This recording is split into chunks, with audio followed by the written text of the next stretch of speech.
Okay.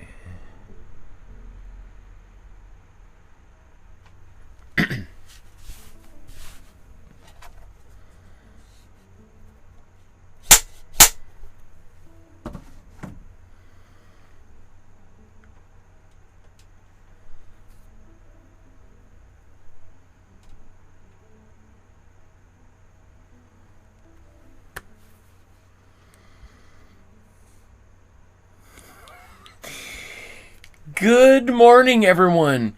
Welcome to my studio. My name is Michael Markowsky, and once again, today we're going to attempt to recreate another one of my favorite paintings. Today we're going to be looking at this painting by Pablo Picasso from 1928 entitled The Bather, or in French, La Baigneuse de Dinard.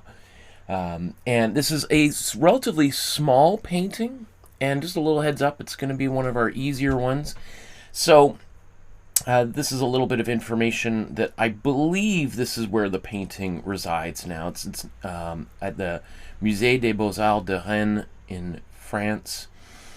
And so let's get right to it. Let's talk about the plan for today's episode. In just a few moments, we'll talk about the scale of difficulty, and then we'll talk about materials required. And I'm hoping today's painting will be done in about 2.5 hours maximum, including all my blabbing and talking. Before we get to that, just a quick reminder to like, subscribe, hit the notification bell. As you can see here, we're approaching 4 million views, which is incredible. And we've just passed 50,000 subscribers. So you can just do the math, the ratio, how many people watch versus how many subscribe. And maybe you're somebody who hasn't yet subscribed yet. That would change our lives dramatically if you were just to hit that button. It doesn't cost you a penny. However, if you want to support the channel with a penny or $1 or the price of a cup of coffee or something, consider scanning this QR code here or entering in that web address above, and it'll take you to the PayPal page where you can safely and securely donate to support the channel. This is a money-losing endeavor that I'm doing here. So any contribution you can make to help pay for supplies, pay for the internet, all that kind of stuff. As a reminder, I'm not sponsored by anybody, so you're getting my honest feedback and without pollution from somebody telling me to promote anything to you. If you want to support the channel via sending an e-transfer or a check in the mail, and you want my email, the links are down there below to find it. You have to go an extra little step because I'm bombarded by all sorts of terrible scams as a YouTuber here. So I apologize I make you go an extra step, but it just slows down the torrent of insanity that comes my way daily. And so on my website and the Facebook group, my information is there. And speaking of the Facebook group, I encourage you to take a photograph of whatever you've created today, join our Facebook group, and upload that artwork to the Facebook group, because next week we're doing our next free bonus feedback episode, where I give people free feedback on anything that's posted on the Facebook. Whether that be your version of Picasso's painting that we're about to do today, or maybe it's another painting from one of the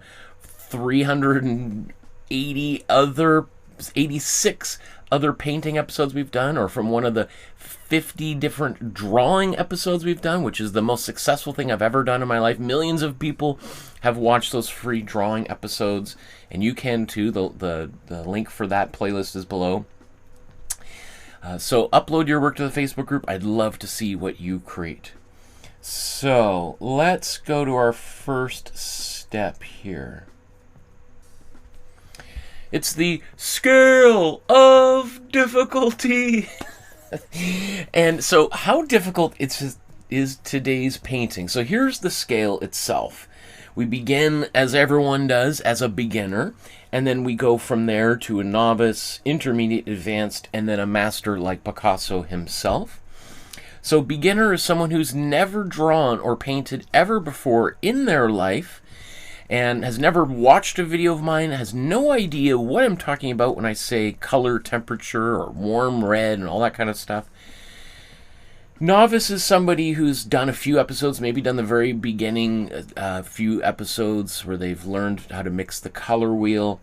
Intermediate is someone who's been painting with me for maybe a month or two, or for a few years. Intermediate can be quite the wide range of experiences here.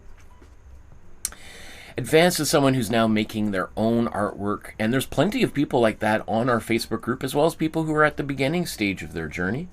And then a master would be someone like Picasso himself.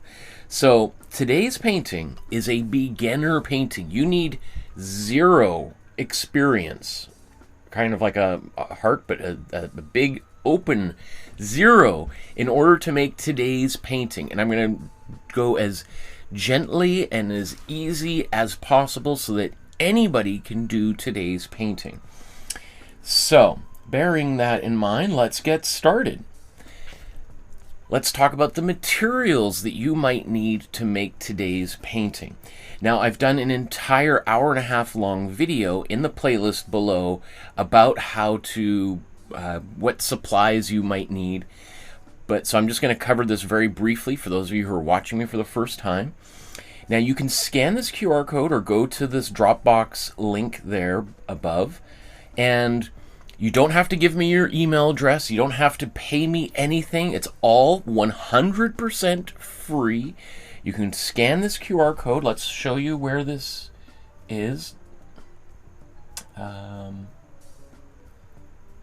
Oops.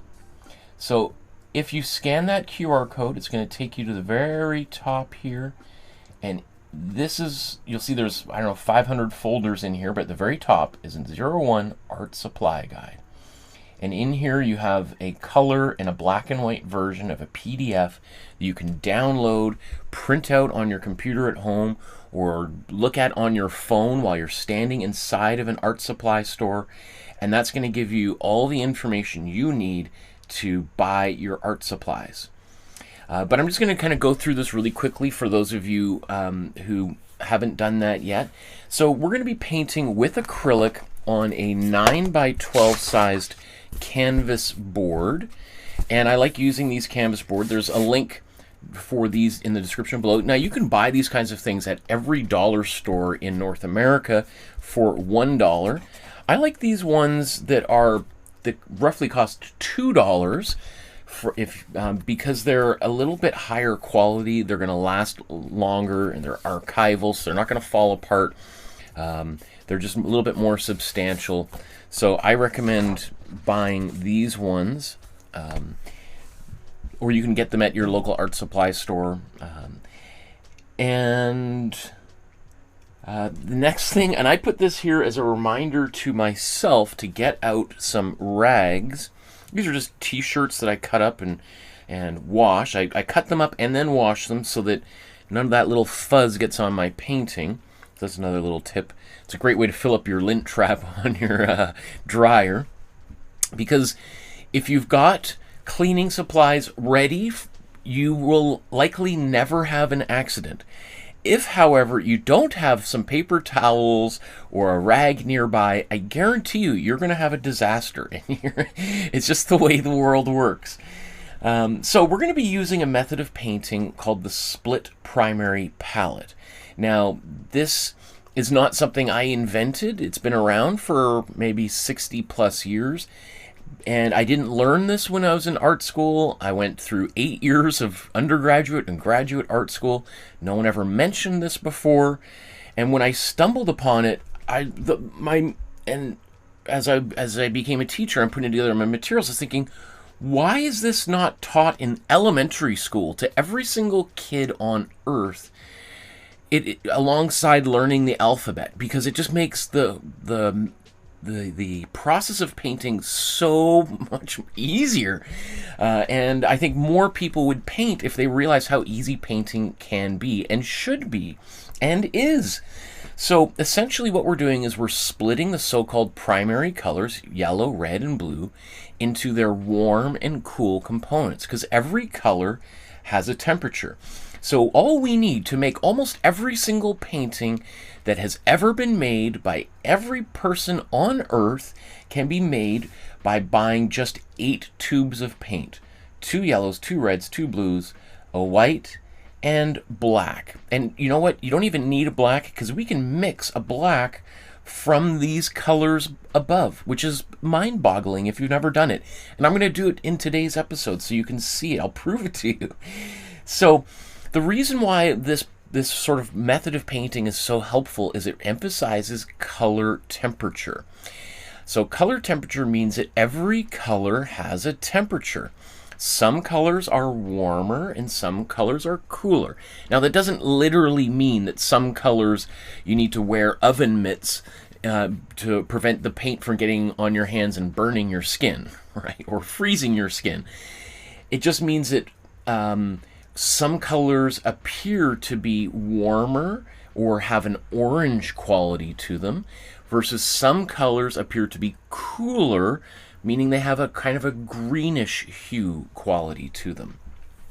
And there's no such thing as a neutral color. Some colors are very close to the knife's edge, but they're always a little bit in one way or the other.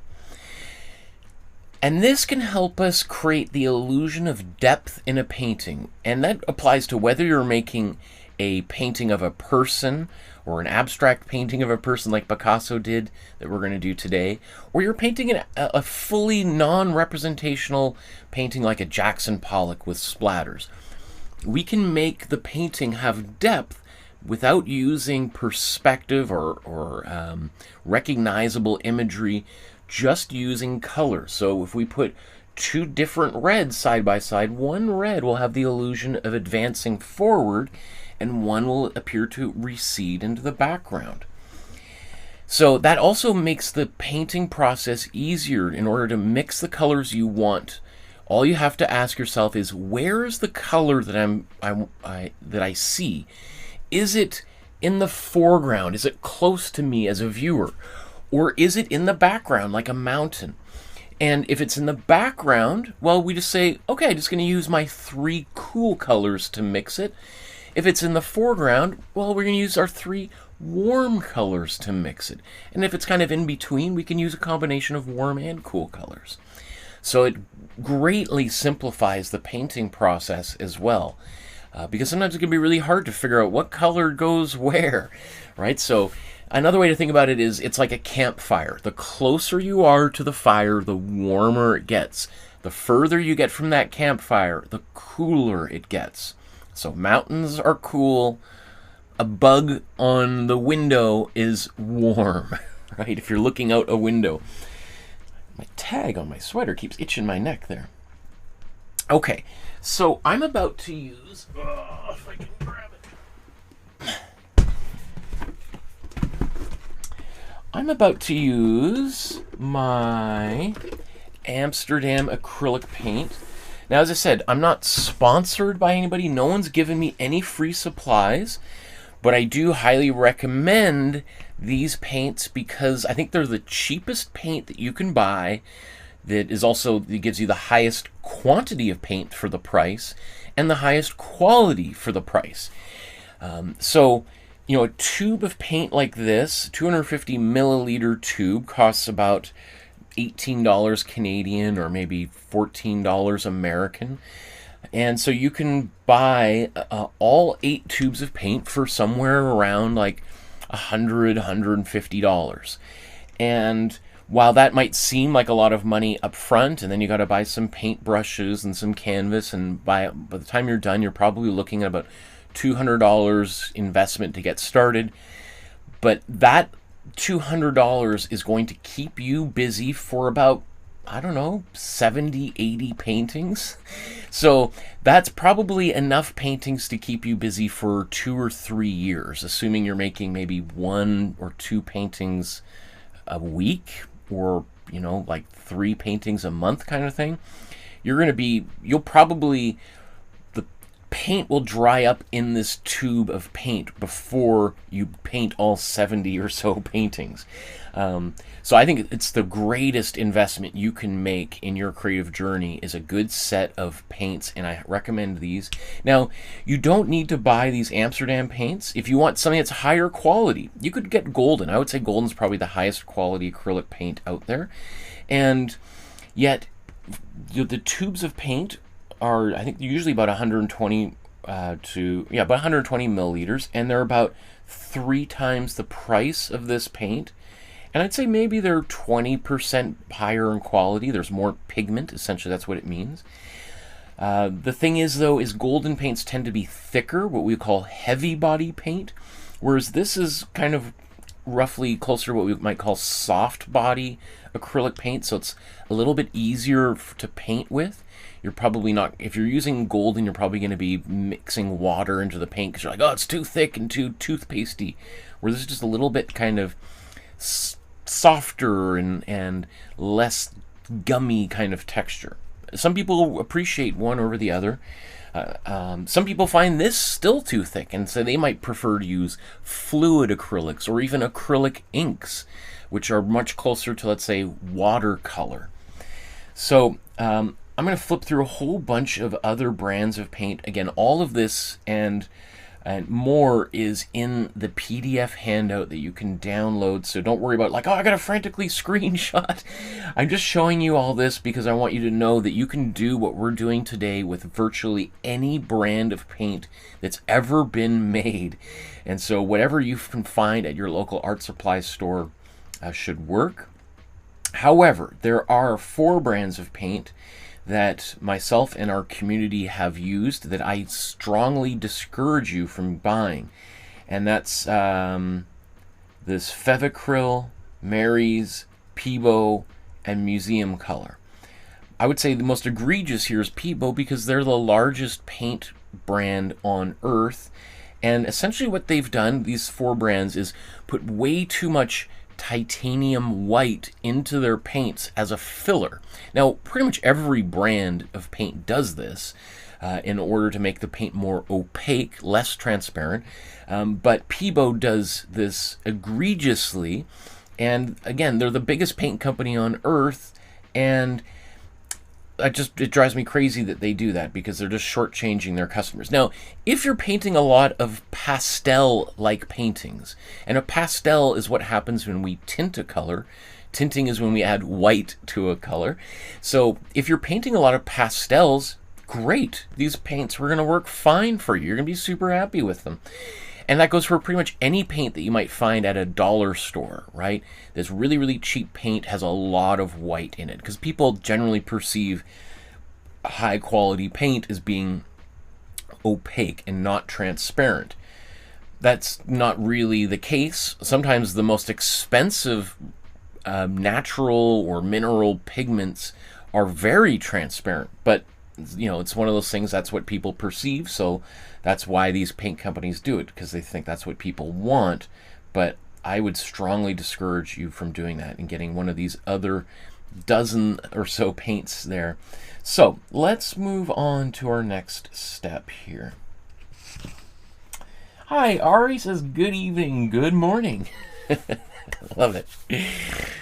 Okay, so our first real step here is to get an image onto a canvas or piece of paper so we can start painting. So I have created a free template of today's image. Let me bring this up on screen. So there's the original painting, and then here's the free template that I created for you.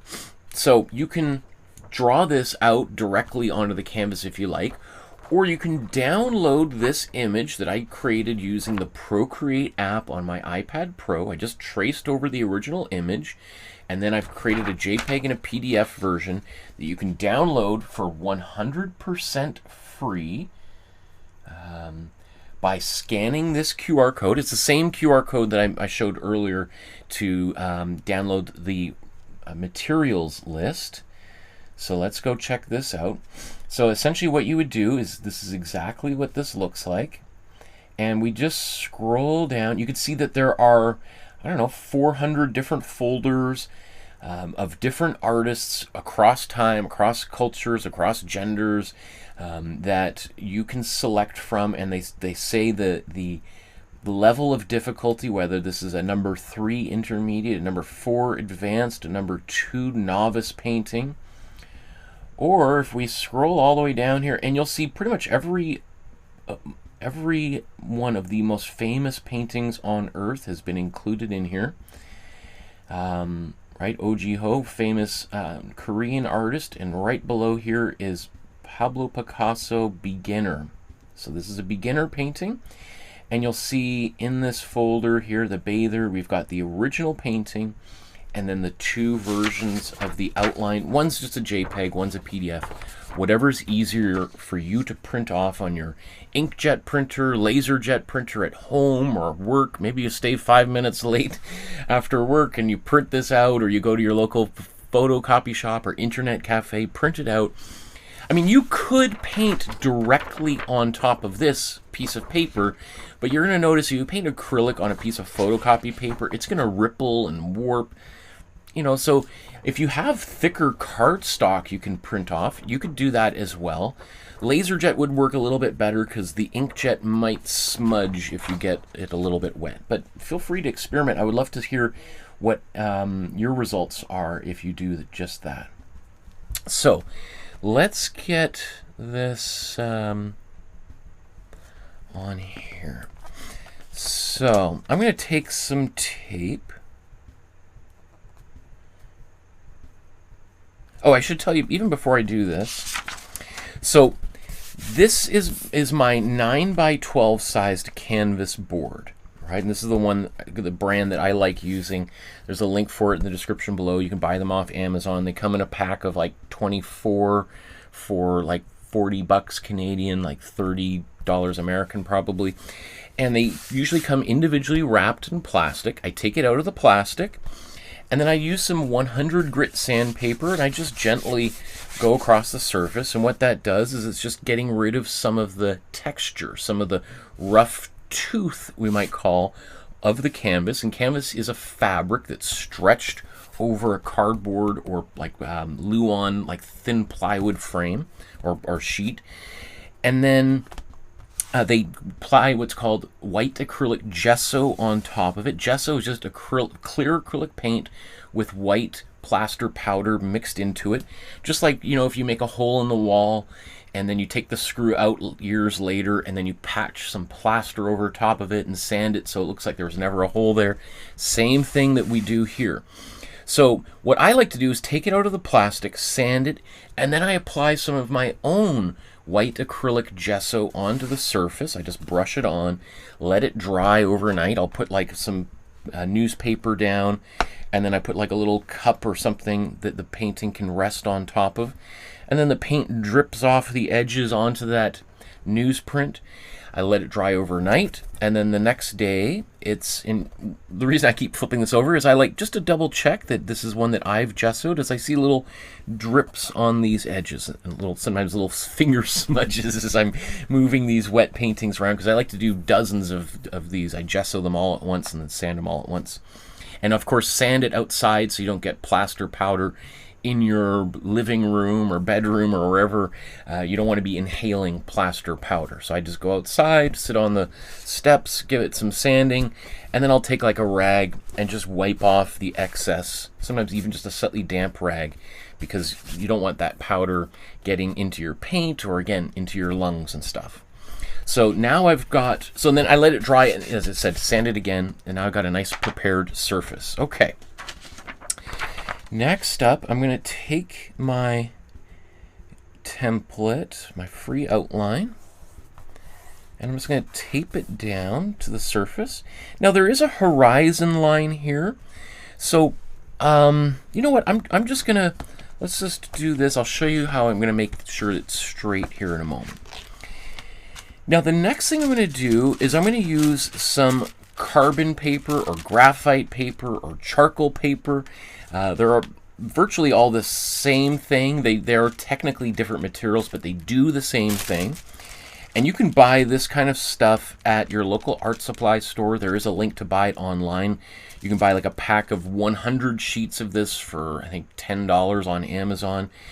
If you can't find it there, I guarantee you'll be able to find something similar at your local fabric store, because people will often use graphite or charcoal paper to transfer patterns, clothing patterns, onto fabric before they cut them out and sew them.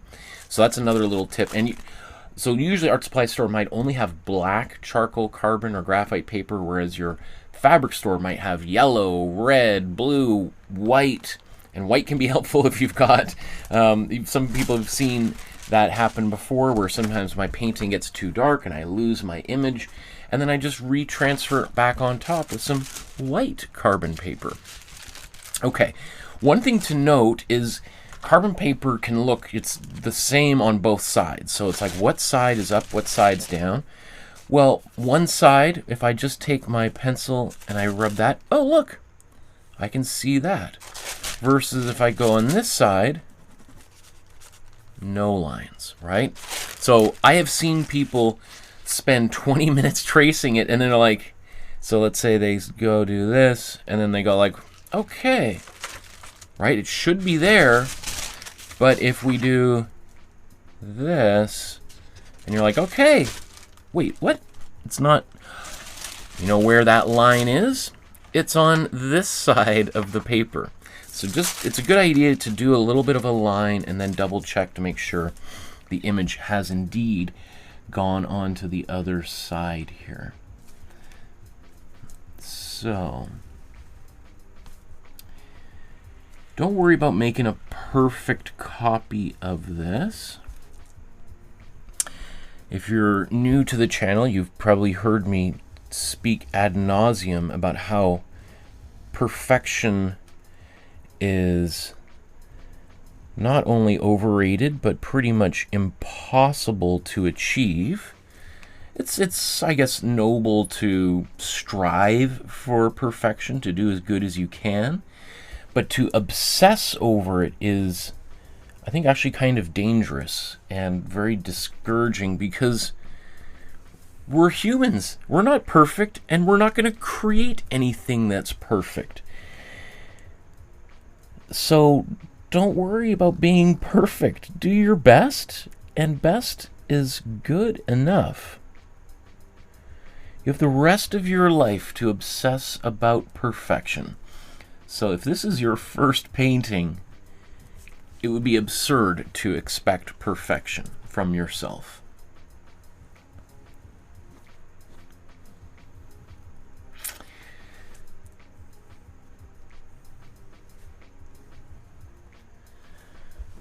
Okay, so I do that, and I can look at my image.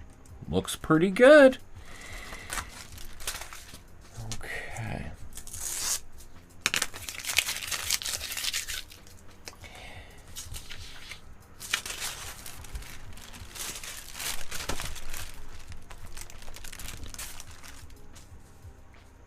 And you can reuse these sheets of carbon paper dozens of times, as I do here, because unless you're tracing the same image over and over the exact same place, the carbon's going to continue to release graphite, carbon, charcoal onto the surface. So don't just do one outline and toss it in the trash. You can use it many, many times. I like to keep these outlines nearby while I'm painting, just sometimes to refer to. I think that can be handy. Also, I give these to my daughter, my 6-year-old daughter, after every one of these episodes, and she just loves coloring into them, right? So you've got like a free coloring book, too, that you can give to kids after you've finished your painting. Now, one thing I might just do here while I'm at it is it might be just nice to confirm how straight this horizon line is. So one little thing that I might do is just take a piece of paper, and I might just make a little line down here. I mean, obviously we can use a ruler, but I prefer not to use rulers. I find rulers just slow me down. And so what I'm just checking to see is, yeah, you know what? That line is pretty darn straight all the way across this painting. So if it was kind of going down on an angle, then I might just use a pencil and just straighten that line. You don't have to, but I will say it's one of those things that drives me nuts when I see crooked horizon lines in a painting. Okay, so time for a quick sip of tea.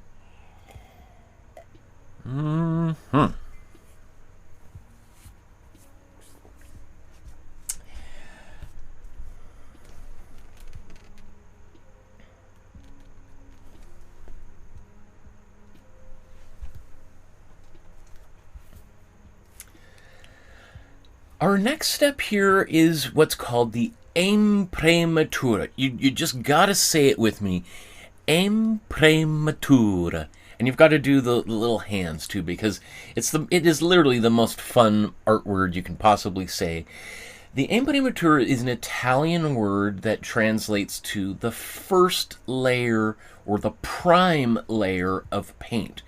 And artists have been doing this for centuries, since before the Renaissance, before all of the Ninja Turtles, before Leonardo, Raphael, Michelangelo, and even Donatello, although Donatello was a sculptor, not a painter. So, but before the Renaissance, artists were staining their canvas with a little bit of color. Now, different artists use different colors. I, as you'll see in a moment, prefer to use my warm yellow. You don't have to use warm yellow. You can use whatever color you like.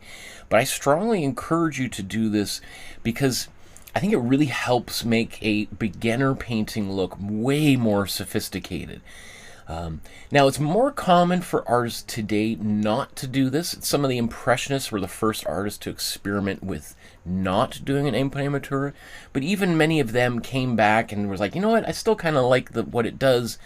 I'm going to do it again. So, but I would say there are plenty of contemporary artists that don't do this. I really strongly believe in it, or at least being aware of it. So I like to use my warm yellow because it's just really easy. I can just squeeze some of this paint out directly into, this is an old paint lid. You could use like a yogurt lid or something. And I put a little bit of paint on there, maybe twice as much paint as you might put toothpaste on your toothbrush on there, right? And then I'm going to put roughly equal amount of water in here. And this is the only time I ever use water when I'm painting with acrylic paint. There's no law saying that you can't do it, but I often notice when people paint with acrylic, they're constantly dipping their brush into the water before they paint. And I think that's probably because a lot of us learned how to paint with watercolor first, and so we just assume acrylic paint is the same as watercolor, when in fact acrylic paint contains it already about 40% water inside the mixture. So there's no need to add more water to acrylic paint. The only reason I'm adding water to this acrylic paint at this stage is because technically what I'm doing is not painting, I'm staining the surface. The difference between painting and staining is technically paint sits on the surface versus stain soaks into the surface. Just think about staining furniture or, you know, a patio, right? You might not want to paint the wood because you want to preserve the wood grain. So instead you stain the wood, and so the color just seeps into the wood and just changes modifies the color of the wood, but doesn't hide the wood itself. Paint would, if we painted an old chair that we found in an alley, right, we might completely cover up the wood, versus if we sanded and stained that chair, we would still see the wood grain. So the other thing that the water is doing is it's soaking into the canvas or into the gesso, and I'm using that water to help it get into every single little nook and cranny. And that's why you see me kind of going left to right, up and down, and that's just helping the water and the paint get into every little bit. Because canvas is a fabric, it's a textile, and it's woven, right? So it has lots of texture to it. And if I just paint on the surface, I might get the paint on the tops of the texture, but it might not get into the weave here as deeply. And I want to make sure every little bit of that white gesso on that canvas is now completely stained yellow. So I go back and forth a bunch of times. And also another reason I add water is it's going to reduce any texture that could be visible here.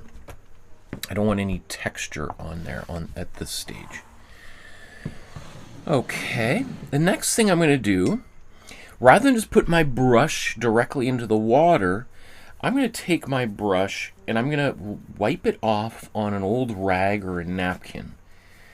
Right, I want most of this paint to go onto a napkin or a rag that can go into the compost or probably into the landfill,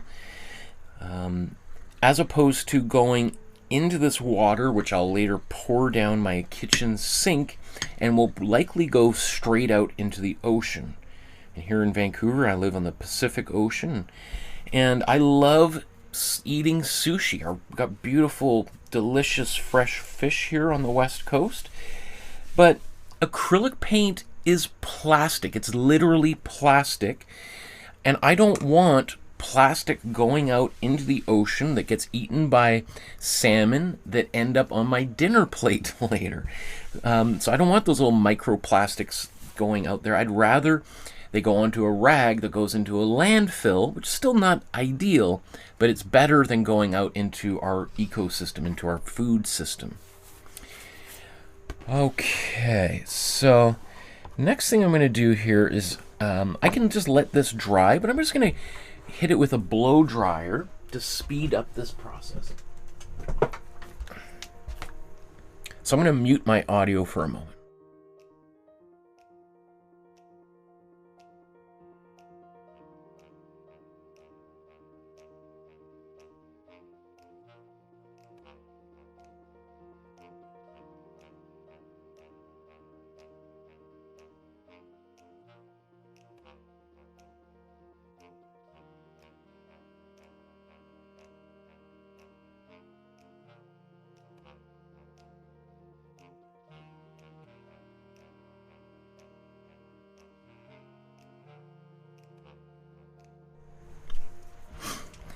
So one thing I do as well is I often just take my hand and rub it along the edge, because there's probably a little bit of paint on the side of the painting. Well, not so much on today's episode.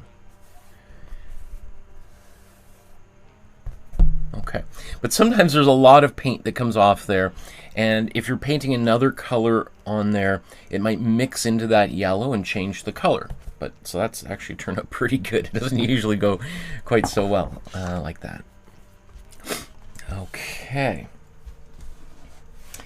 So what I want to do next is I want to talk a little bit. Let's.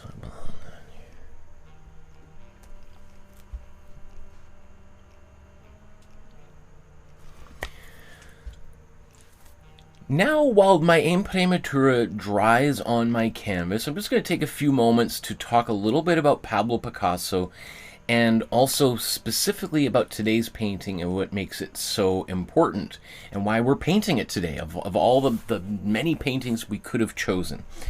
Now, this is maybe the 8th or so episode we've done focusing on Pablo Picasso, so I don't want to go into a great deal of depth, because I've probably talked about his life and career many times ad nauseum. But I do maybe think it's worth just doing a quick little introduction to this particular period of his life. So Pablo Picasso was born in Spain in 1881 and lives a super long and productive life. Passes away at age 91 in 1973. I don't think people realize how that Picasso was alive all the way through to the early 1970s, and was painting all the way up until the day he died. Literally, Pablo Picasso once held the Guinness Book of World Records record for the most amount of artwork sold, and the only way someone beat him is by doing drawings on Post-it notes in the New York City subway and selling them for $1 each, right? So Pablo Picasso was definitely one of, if not the single most prolific artist in human history. And I think it's worth just kind of thinking about for a moment is, yes, there are lots of incredible Pablo Picasso artworks out there, but there's also a vast, much larger sum of terrible artworks that Picasso created. He was kind of playing the numbers game. He figured, let's say every artist, for every maybe 10 artworks an artist creates, one, if you're lucky, could be a masterpiece. So some artists just make 100 paintings in their whole life and therefore make maybe 10 masterpieces. Again, if you're lucky. 1 in 10 is a pretty good odds. Picasso was like, well, what if I make 20,000 or 100,000 artworks? Well, then the level of masterpieces that I'll be cranking out is much higher. So yes, he did some great stuff, but he did lots of terrible stuff as well, not just in his artwork, but in his life, as we'll talk about here in a moment. So I just think it's worth thinking about that, if you're making paintings and they don't all turn out to be masterpieces, that's normal. That if you're making 10 paintings and all 10 of them are masterpieces, then you are a golden goose that came from outer space, because that's not what us humans are capable of doing. So, again, I'm not even going to talk about his youth. I'm sure I've done episodes going into depth. His first sort of big breakthrough, although probably wasn't a big breakthrough at the moment, only really in retrospect do we sort of recognize how important maybe the blue period was. And then he follows that up with his so-called rose period. And then he starts moving into what becomes his Cubist period. Pablo Picasso and his friend Georges Braque, who we featured in a previous episode. Do I have my Braque painting nearby here? Georges Braque and Picasso together created Cubism.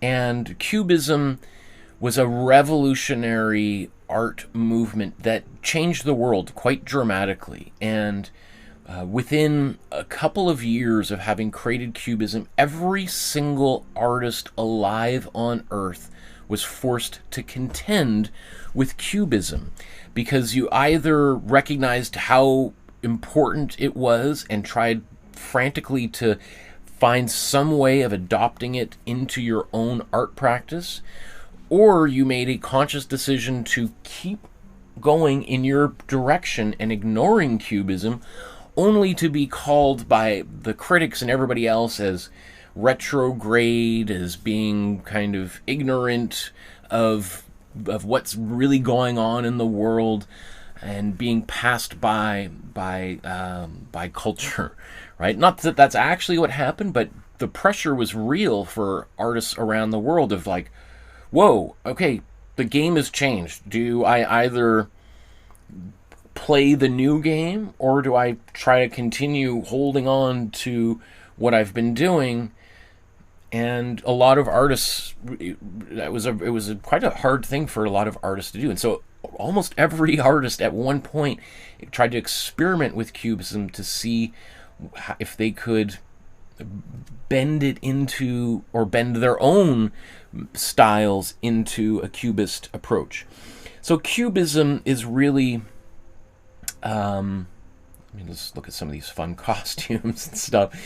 Cubism is about taking images, like people, guitars, landscapes, and fracturing them and reassembling them into these kind of various different geometric planes, so that we have, we essentially think about making a cube, right? A cube can only ever be seen 3 sides at most at one time, right? You can see maybe the top, the front, and one side. But you can't see the bottom and the 2 other sides on the back because they're hidden, right? Do I have a cube around here to show you? Well, let's just say like a book, right? This is a great book, by the way. This is one of Obama's favorite books. So, for instance, with this book, I can see maybe the spine. Yeah, I can see the spine, the front of the book, and maybe the top of the book all at once. But I can't see the bottom.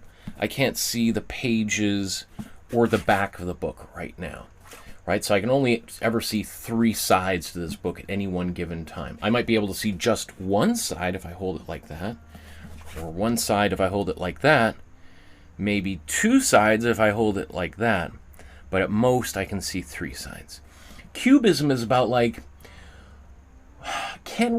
is there a way that we can see paint an image that's sort of like a sculpture where we can see all of the sides, just like we can walk around a sculpture. So Cubism is about like kind of flattening images out so that we can see as many sides simultaneously. Now this isn't the best example because there's also the inside that I can't see here, but in a Cubist painting we might just take this and flip it upside down so we can see all those sides simultaneously. And that's how we get strange Cubist images where we see a person's face and we see, you know, the eyes jumbled up because it's like taking that face and pulling it open and unfolding it like a cardboard box. So, Picasso and Braque invent Cubism. It takes over the world and every artist is forced to contend with it. And just like that, while Cubism has overtaken everything, Pablo Picasso, in a Picasso-like move, takes a hard 180 and starts going in the opposite direction. So he's gotten everyone to follow him, and just as everyone follows him, he's like, okay, I'm out. You guys are on your own. Everyone's like, what? Where are you going, Pablo? He's like, I'm going to do something else. And Picasso, in the 1917, 1918, in that kind of the end of World War I era, starts painting in what he would call, or some people have called, a neoclassical, or he called his classical period.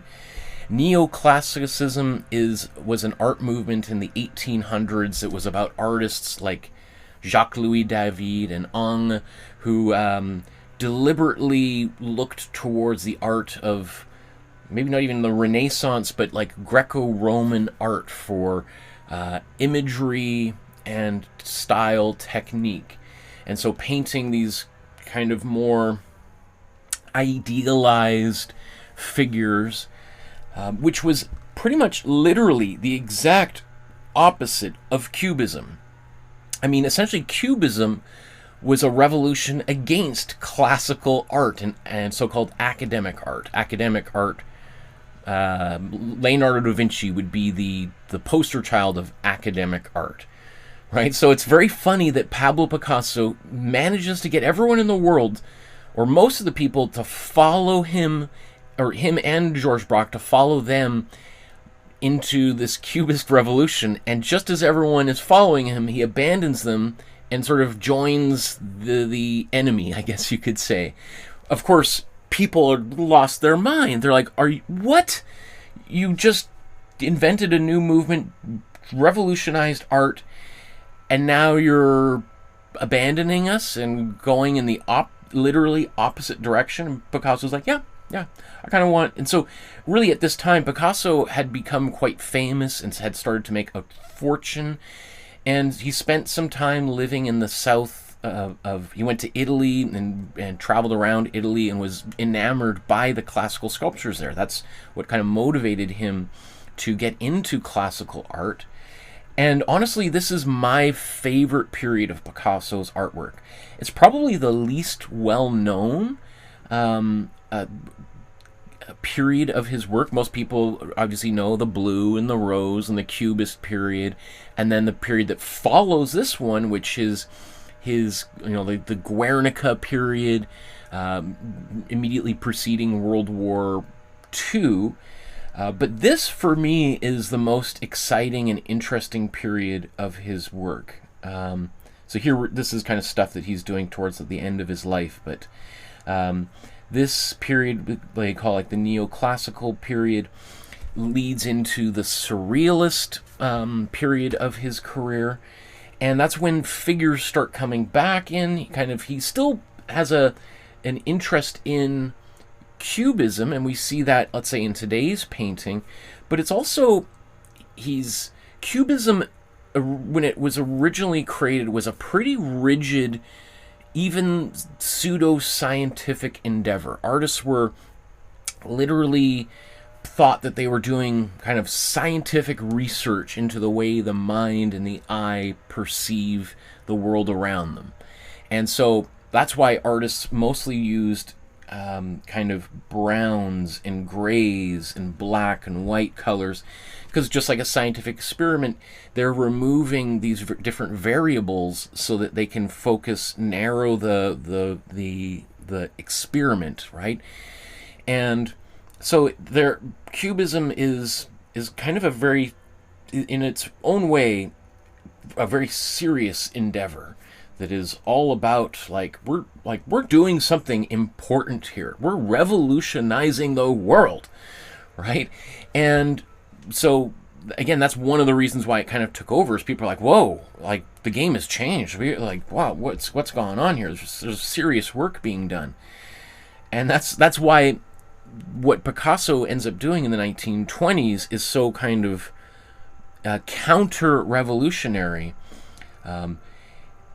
And going back into full figuration, and then going into this kind of surrealist kind of approach that becomes much looser and freer, and it doesn't have some of the more rigid constraints that surrealism or that Cubism originally had. So you've got analytical Cubism, which, as I said, is that pseudo-scientific approach. And then you have something called synthetic Cubism that arises, which is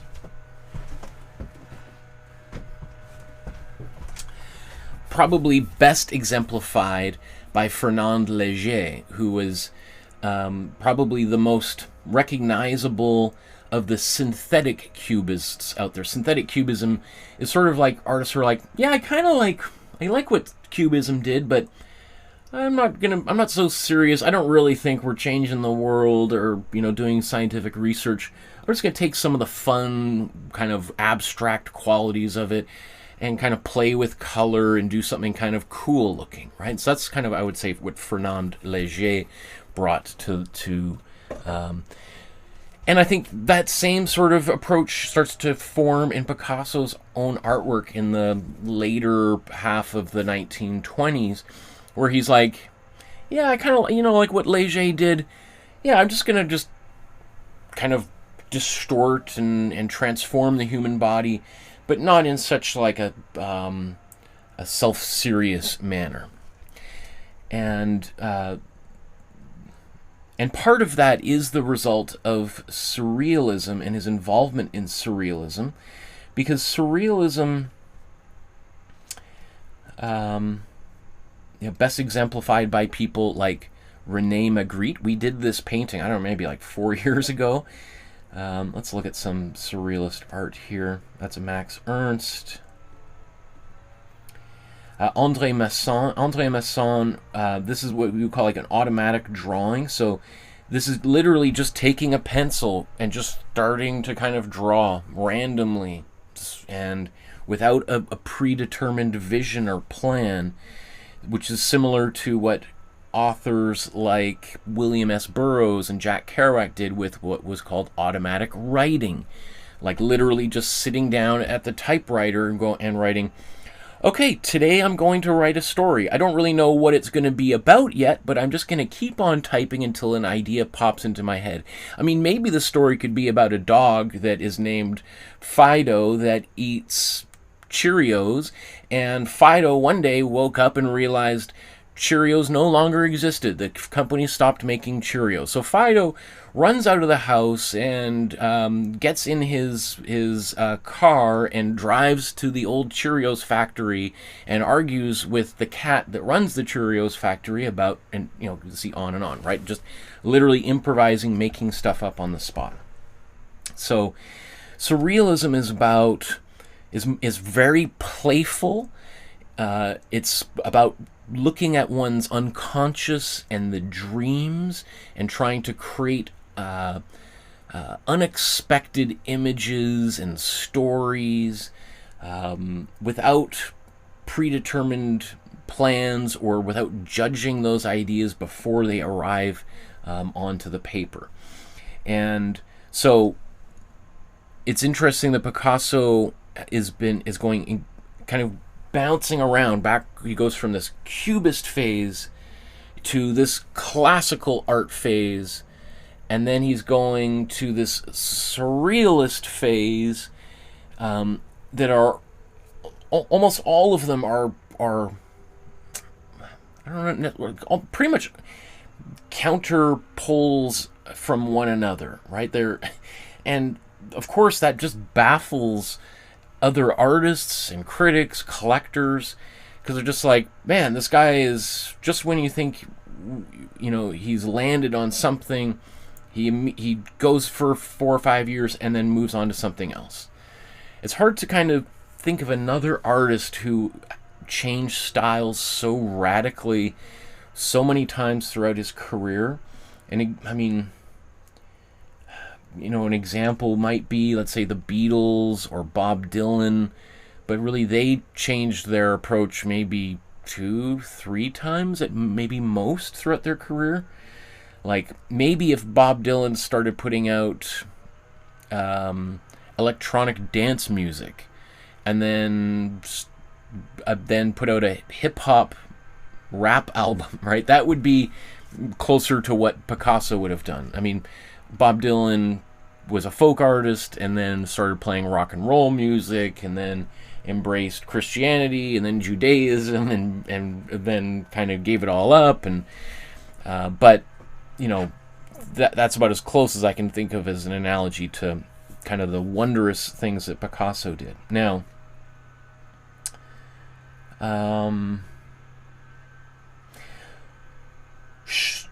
yeah, so how about let's move on to,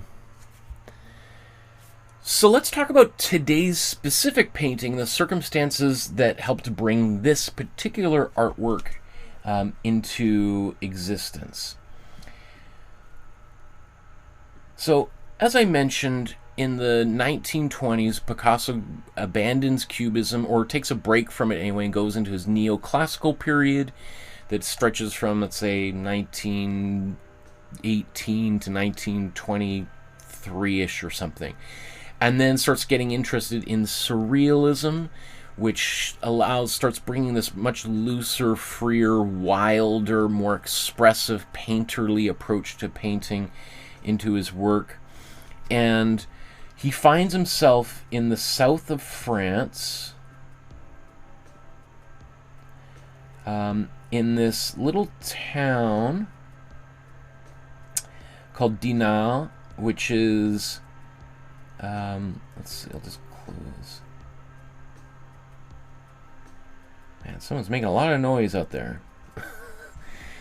So let's even go further back here. So we can see, here's France, right? You've got Belgium and Holland and England up here. Paris right there. And Picasso was living both in Paris with his wife Olga and his son Pablo. And during the summers they started, so he gets married to Olga in 1919. And she's part of the reason he goes through that classical period.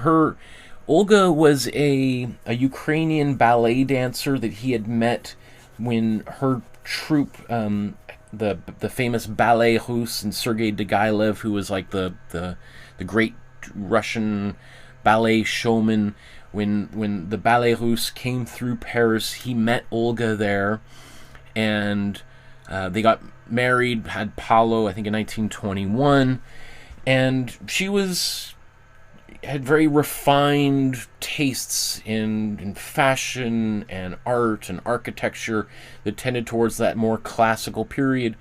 So she I think they might have even gone on their honeymoon to Italy, which is what inspired him. But which is what inspired him to go into that neoclassical phase. But I think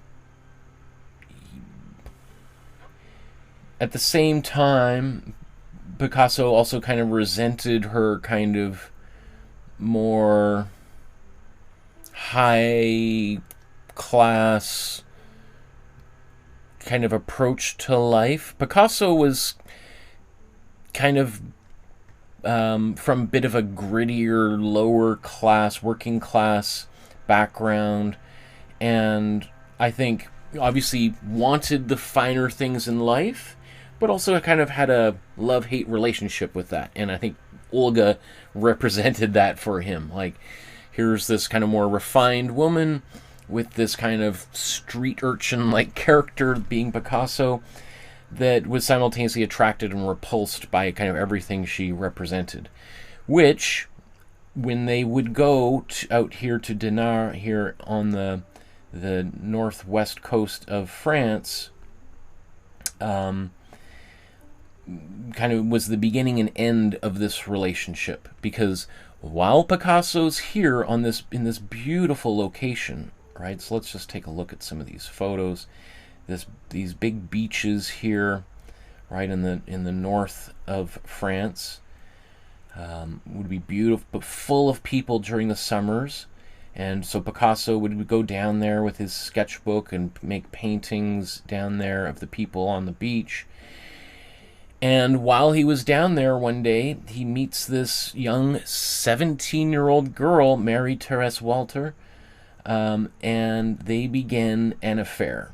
So if you were looking, or you're kind of confused, why do people dislike Picasso? Why are some people hating on this great painter? Well, he's like a 40-ish-year-old man who's having an affair on his wife with a 17-year-old girl he met on the beach, right? Like, if Picasso was alive today, not only would he have been canceled, he'd probably be in jail. So that's one of the things with Picasso that we're kind of continually forced to deal with, is an artist who is unquestionably one of the most important artists in human history, and also a total creep. I mean, for instance, Olga, who, as I said, was one of the featured dancers in the Ballet Russe, when she came to town and she met Picasso, basically Picasso forbid her from dancing again. So she gave up her career to be Picasso's girlfriend, and then later wife, and then mother of his son. And then he starts cheating on her with a 17-year-old girl. And then not only that, so of course that relationship with Marie-Thérèse lasts from like 1927-ish, I think, until 1935, when Olga finally is like, this is outrageous. I'm not going to be married to some guy who's got this like teenager for a lover. Like, we have a child together. This is insane. You're a creep. So she leaves Picasso, but Picasso refuses to grant her a divorce. For the rest of their lives, they stay married together, or at least for the rest of her life, because she dies in 1955, he dies in 1973, so he lives almost 20 years after she passed away. But he would not grant her a divorce, because French law at the time was that if they got divorced, she would get half of his money. And Picasso, being the greedy a-hole, was like, I'm not going to I'll give you a weekly or yearly allowance, but I'm not giving you half of my money. So even though he had moved on and was with other women, he would not let her have a divorce, so she couldn't move on with her life. So she, for the remainder of her life, always remained tied to Picasso, whether she liked it or not, which is just, again, super scummy thing of him to do. And then, of course, after being with Mary Therese for 8 or so years and featuring her in a lot of his work, just like he did with Olga, he tosses her aside and begins a relationship with Dora Maar, who was a great photographer who made amazing photographs, and that was the beginning of his kind of Guernica period. So Picasso went through women in just the same way he went through artistic styles.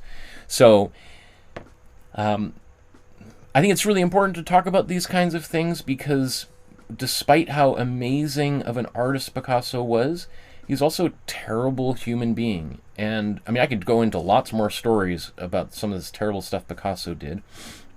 But also, a lot of people may not know what I've just talked about with Picasso, and so I kind of see this as a little bit of teachable moments, just kind of letting people know a little bit about who Picasso was, and then you can decide for yourself. So that hearing some of that stuff might make people less interested in actually making a painting by Picasso, but so it's up to you. I think again, that's one of Picasso's, just like, and there are lots of other male artists who were equally as creepy as Picasso was, and that's one of the hard things that art has been trying to reconcile with over the past decade or so since the Me Too movement is how do we deal with terrible men who form the cornerstones of art history? I mean, we could say, well, let's just erase Picasso from the history books, but the people that have spent hundreds of millions of dollars buying Picasso's art, they're not going to go quietly into the night and just let that happen. They have a vested financial interest in keeping Picasso's name and his work alive. Right? In the same way, I just saw this morning the trailer for the new Michael Jackson biopic movie, Michael, that's coming out. And it looks fantastic, but all I was doing as I'm watching this is like, are they going to address some of the terrible things that Michael Jackson is accused of doing? Probably not, right? So, again, people have a vested interest in promoting Michael Jackson, despite some of the things that I personally believe he is guilty of having committed. Anyway, we're talking about Pablo Picasso and not Michael Jackson. Oh, Christina says, hey, y'all, and Food Badmus says, what did Picasso do? I just tuned in. Well, I'm not going to repeat the whole thing because I just went and talked about it for 20 minutes, but you can always go back and watch the video. But yeah, plenty of negative stuff we could talk about when it comes to Picasso.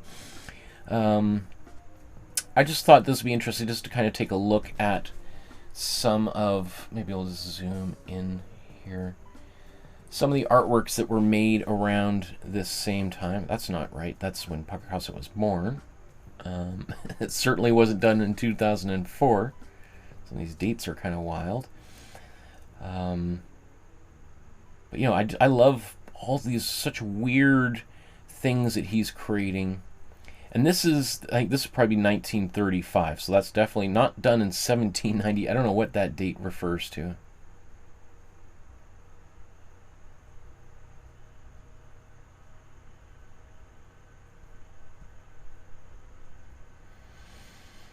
I think these are all done in 1928.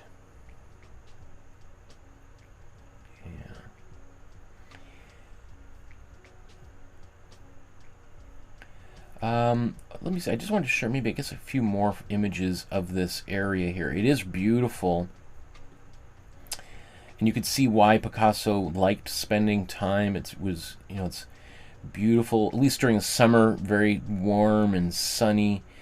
Eventually, he, instead of spending so much time on the northwest of France, he goes down to the south of France because it's warmer there longer throughout the year, more seasons. But you can just imagine, you know, people walking around in their little bathing suits around here. Young women, as that Picasso loved ogling at, would have been, there have been plenty of stuff for him to see there. Okay, so let's get on to today's painting.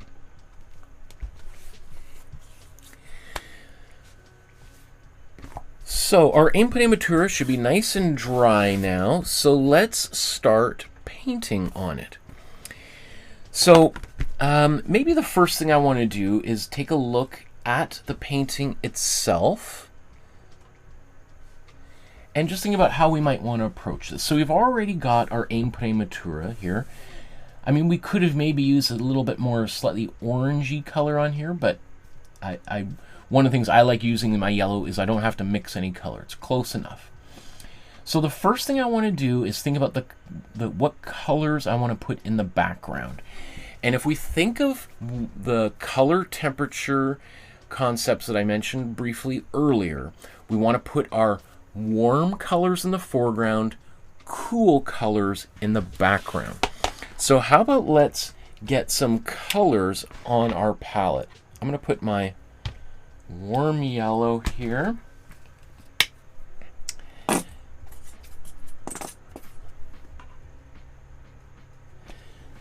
my cool yellow. I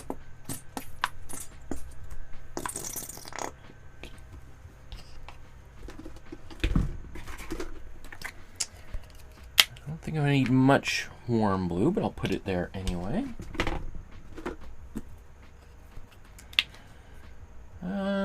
I don't think I'm going to need my cool red, but I'll put it there anyway. You can always go to, if you're watching this video at the very end, and just see what colors I used or didn't use.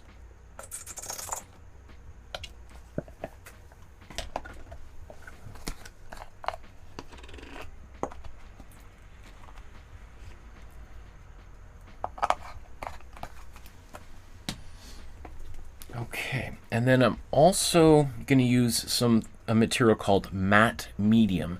Matte medium is just clear acrylic paint that has no color in it, so it just dries totally clear. Some people even use it to seal a canvas as sort of like a cheap varnish, but we're going to use a little bit of this. So to make the color that we see on the camera there, in fact, I'm just going to use my big brush here. So let's put these side by side so you can see them.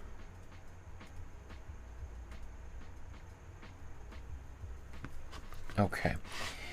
So what I'm going to do is I'm going to take a little bit of my blue and I'm going to mix it into my white here.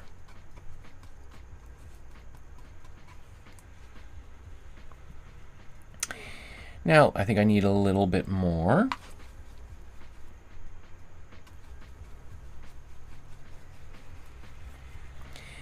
And so that's a beautiful blue, but I think I'm going to take just a tiny bit. Now, when I say a tiny bit, I am not kidding around. Just a tiny bit of yellow, because I want this to go, I don't want it to go green, but I want it to be just a little bit, slightly kind of teal. That's good. Maybe a little bit more blue. So I'm painting the color in the sky first. Okay, now what I'm going to do is I'm going to take my matte medium and I'm going to put a substantial amount. That's probably equal to the amount of paint that I've put in here. And so if we think of, maybe I put 40% white, 8% blue, 2% cool yellow, and 50% matte medium. And then I'm going to mix this together.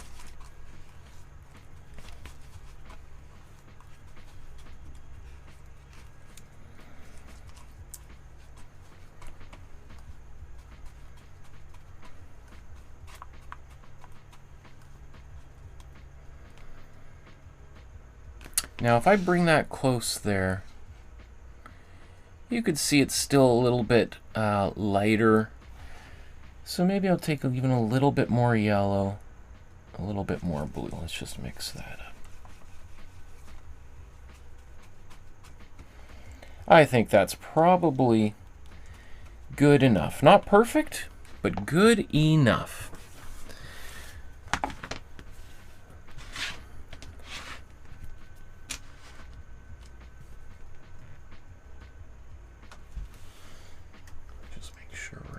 Focus here. I'm just going to...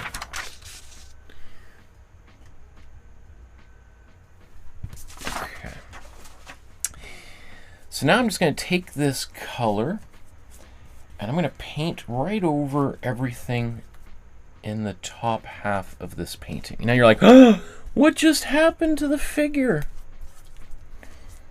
Well, first of all, if we lose the whole figure, it's not that bad of a problem.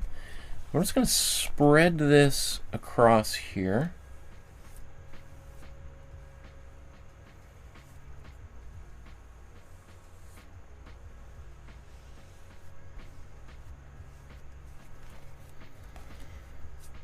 I like getting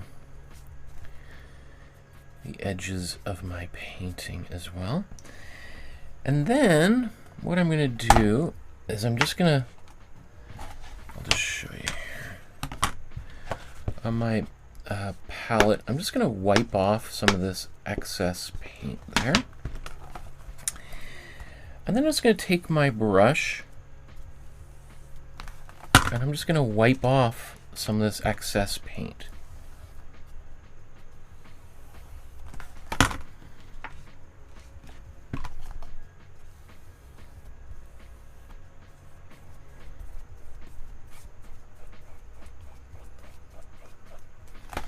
So I'm just spreading the paint around, right? I'm just wiping off excess paint.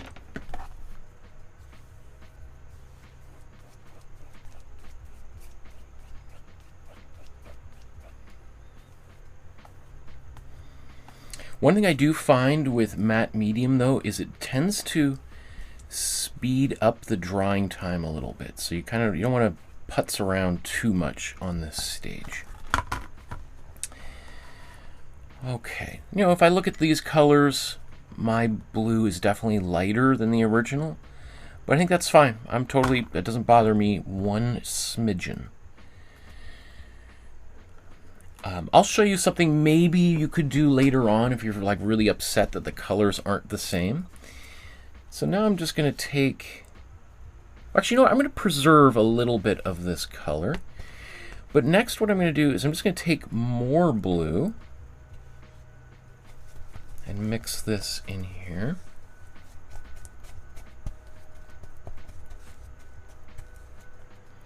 Again, I'm going to take a little bit of yellow.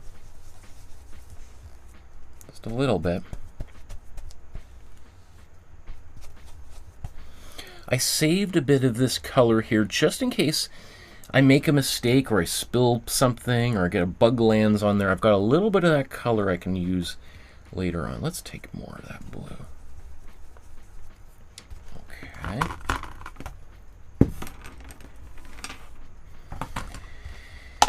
And once again, I'm going to put a little bit of matte medium to make this color a bit more transparent. Because otherwise it might, maybe even a little bit more. I'm afraid it's going to be too opaque and I won't be able to see my pencil lines here. So I'm mixing this in. I also want to see maybe a bit of that yellow coming through here.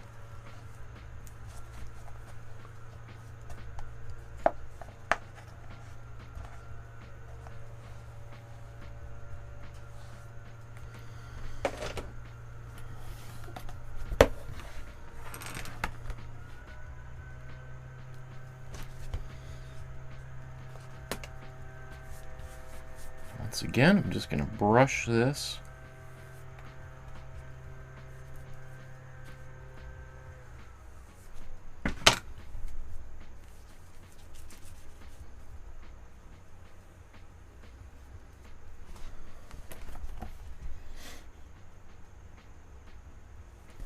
Now, if you're trying to get lines like this, trying to paint this way can work, but one of my favorite little things to do is just shimmy my brush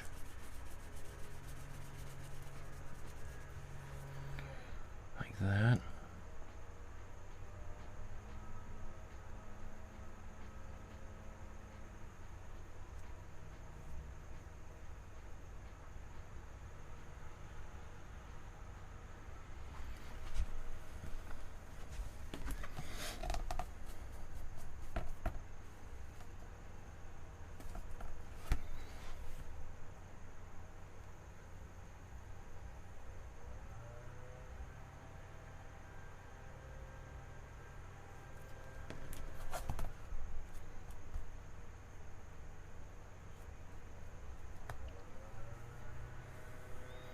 Okay, so again, the figures kind of largely disappeared here. That's okay.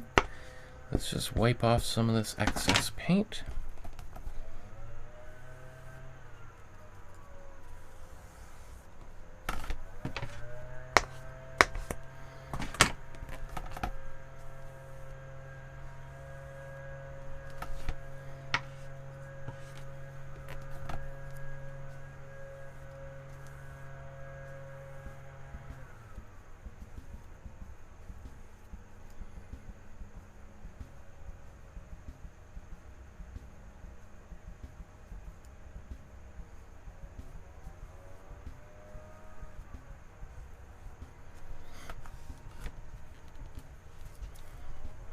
Okay, so you can see what these look like side by side at this stage.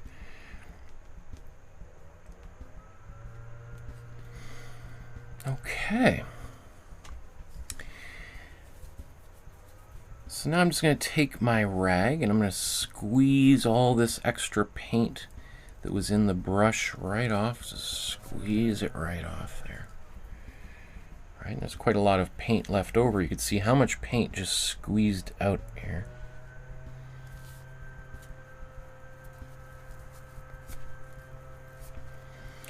So that means all this can go into the recycling, or not recycling, compost, not compost, garbage. And then less of this paint is going out into the ocean.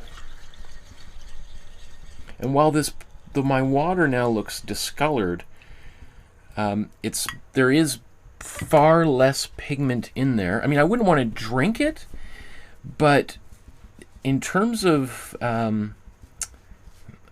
like, for instance, you know, if you live in an apartment, you don't want to be putting paint down the sink anyway because it could clog your pipes, right? Whereas that's not going to clog. It's just there's like a small amount of pigment actually in there that's causing that discoloration.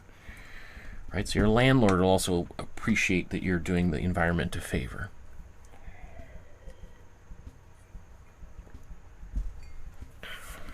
Okay. So let's look at this strip down here. Now, I think before I paint this color, what I want to do is I'm going to blow dry my painting.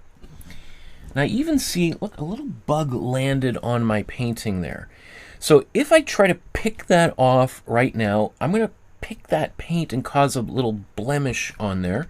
And if I do, I can use the paint that I preserved later on to touch it up. But an easier way to do this is just to take a regular hair dryer, and we're going to just blow dry this, and then that thing will just fall right off.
Okay. So one of the things too is that by using that hair dryer, as it dried, the paint started to get a little bit more transparent as some of the thickness, the water evaporated. And now I can see my lines there again. Now, it's also possible, however, that maybe some of you at this stage are like, maybe especially if you don't have matte medium and you couldn't make the paint a little more transparent, you might have lost the image entirely. So if the image is completely gone, well, all we would have to do is just take our image, line it back up, and trace it back again. Right? So we could just, one thing you have to do is you put some tape back here, and you just have to be careful when you put the carbon paper underneath that the paint is actually dry and not just kind of a little bit tacky. You want it to be nice and dry so it doesn't stick to it. But let's say for instance, I can see 80% of what I created, but I've lost some details. Now, I can still see everything, but I'm sure there's some of you who are like, oh my God, Michael, this is a disaster. I've lost the whole shape. Well, it's not a disaster. There's a solution for everything. So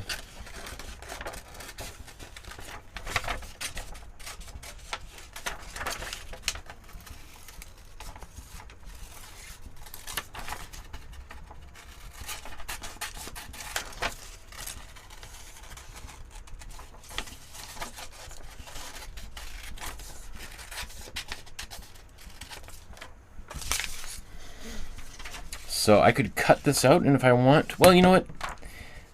So for instance, I can see some of my pencil lines very clearly, right? I can see exactly where that hand goes, and I can see this line here.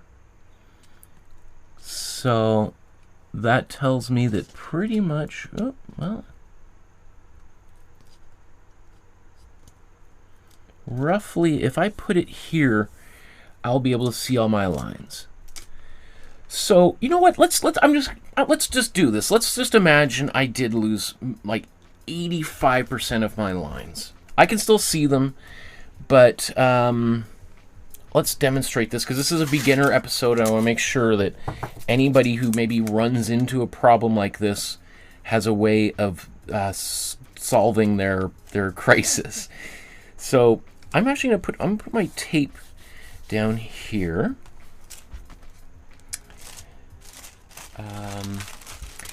And then I'm just going to take my carbon paper. Again, I want to make sure everything is nice and dry. And now I have to be very careful. I don't want to press down on the carbon paper anywhere that because it's going to leave, like let's say, let me do this deliberately. I'm just going to press really hard right in here. I'm going to paint this over in a moment, but I want you to see what happened here. See how there's this kind of rubbing that's just been created?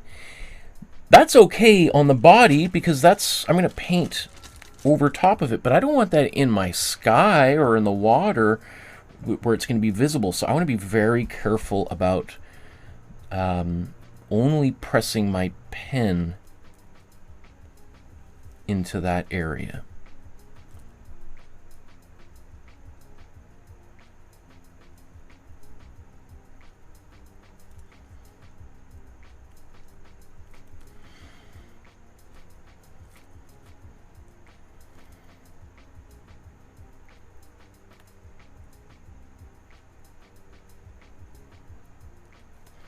You'll notice I'm trying to kind of go away from the tape so that the paper doesn't kind of buckle.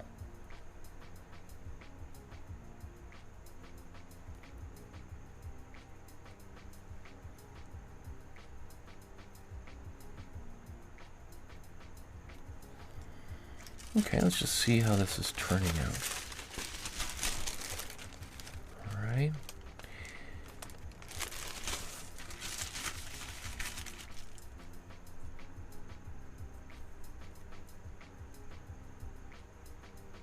Maybe I'll even just draw directly on the carbon paper around these edges.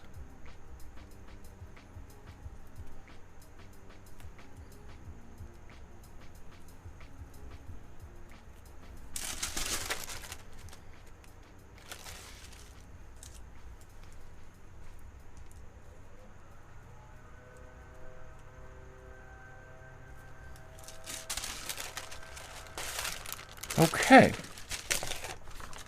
There we go. So now my image, I've rescued it. So if you were terrified that something terrible was happening, you lost your entire picture, there it is. It's back there again.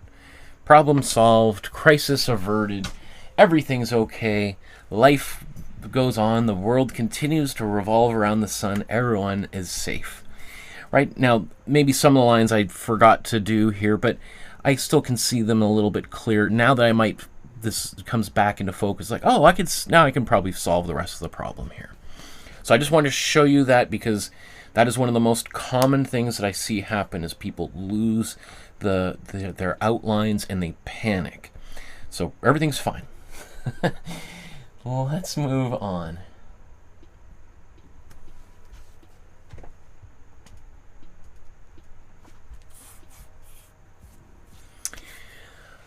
Okay, now that we've got our background started, maybe even finished, let's paint the sand at the bottom, and then we're going to start working on the figure and the ball.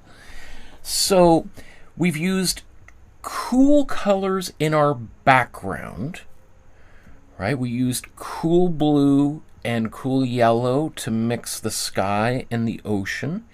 Now we're going to use warm colors to paint the sand and the figure. Okay? And by using those warm and cool colors, we can create a real sense of depth in this painting. Even if we were only to use the two different blues, we could still create depth in this painting.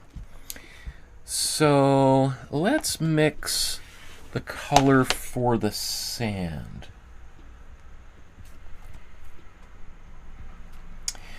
So that color is our warm yellow for sure, but it's also got some white in it. Now, of course, we did paint the Imprimatura earlier, and I suppose if you were really impatient, you could just leave that color as it is and just paint the figure and be done with it. And that's totally fine. I just want to show you that there are other options here if you want to just sort of maybe, I think we could make it look just a little bit nicer. How did I get blue in there?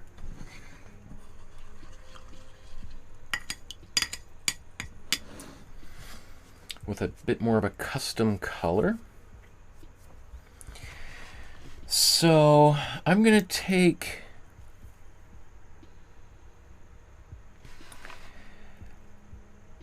my white here. Do I need all of that? I'm not sure. Let's I'm going to mix my white into this color. You know what? Let's mix all of this in here.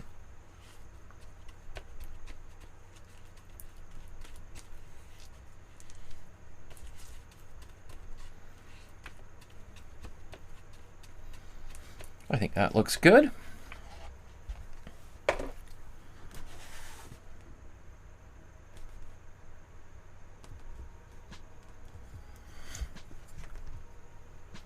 So I'm just going to take this paint, I'm going to paint it along the bottom.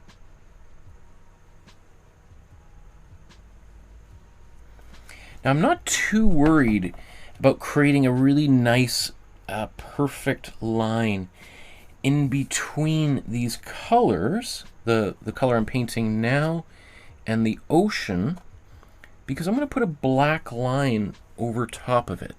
Right? Let's just show you that. Right, so that black line is going to kind of hide any kind of sloppiness that might exist between these.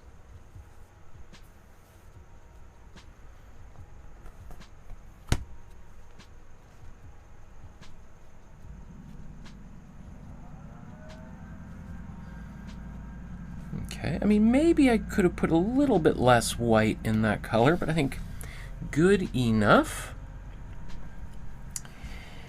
Now, I could remix this color, but I think what I'm going to do is I'm just going to add more warm yellow into this color and maybe a little bit of red to make my skin tone. Let me just make sure there's no paint on the bottom.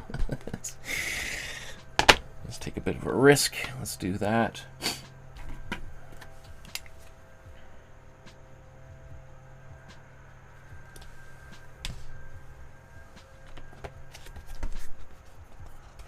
You probably don't want to do what I just did. If there's any paint on the bottom of your palette, it can get on your painting.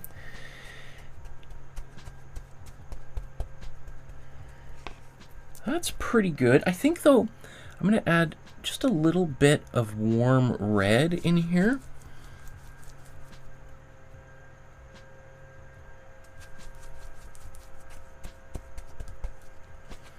As that color starts to go a little bit peachy, I'm also going to take just a little bit of warm blue. And by doing this, this color is going to go just ever so slightly brown.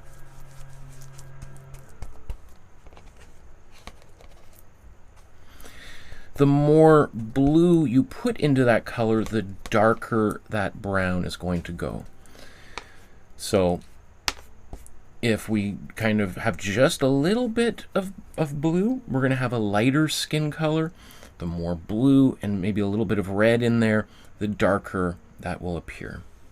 So if you want to change the ethnicity, the skin color, or just the tan of your bather, then now you know the secret. In fact, maybe after I paint with this, let's just mix a darker skin tone just so you can see how we can do just that.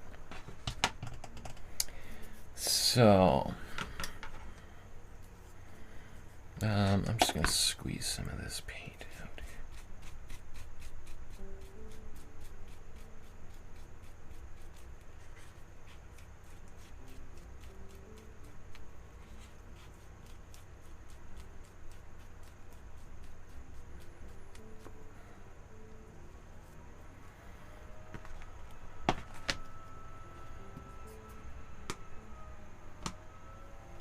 Okay.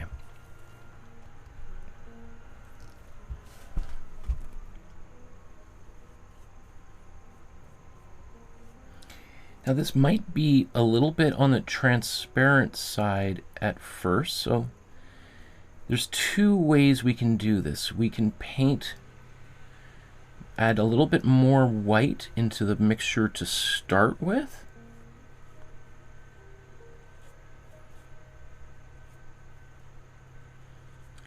And then paint over top of it. Or we can just, I mean, we're probably going to have to do 2 coats anyway. So in fact, let's just do a little bit of that. Let's mix.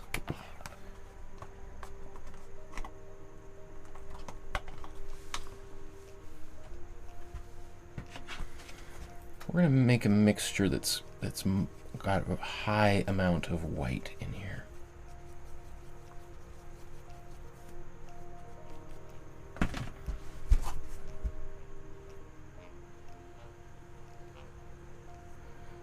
And you can see that the more white I put in this paint, the more opaque it is, the more it covers up the blue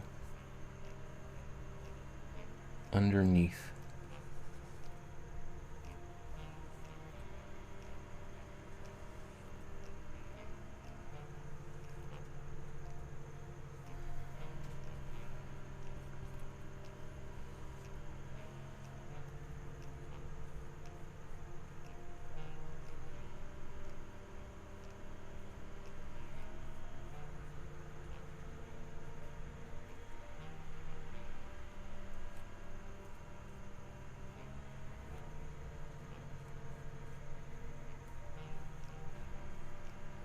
Now, one thing I tend to dislike about my acrylic paintings is too much texture, or texture where I don't want it, I should say. I like texture if it's in the, quote, right place, according to what I want. So you can see sometimes I go and painting back into some areas just to kind of brush out some texture that might have built up.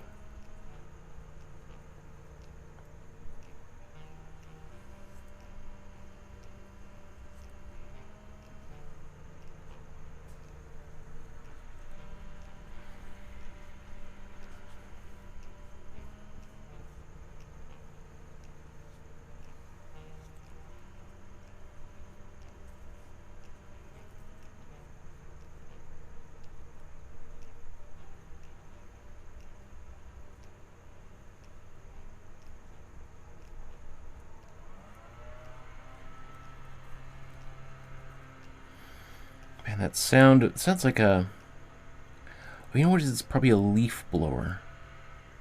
It is the fall. It reminds me, I used to live in Los Angeles for much of my life, and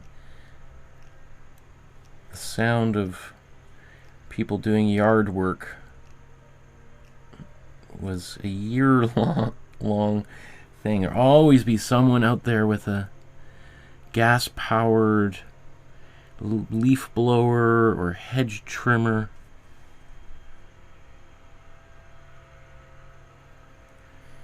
And they always seem to be doing the building next door. And almost always, if you had the day off and you wanted to sleep, that's just the rule, right? It's like if you had to get up early and you had to, well, of course they're never going to be there while you're at work. They're only, I think they time it so that you're at home trying to catch up on sleep, or you're trying to listen to something, or have a Zoom meeting or something. Isn't that the way it works?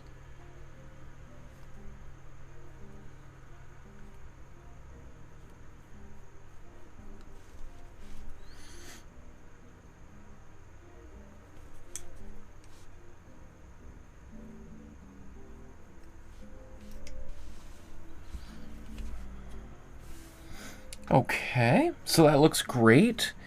Now what I'm going to do is I'm just going to blow dry this, and then I'll put another layer of paint over top of it that's going to be a little bit more kind of brownish yellow, because this coat that I just put over top there has helped kind of block out some of the light, or the blue from below. And now let's just blow dry.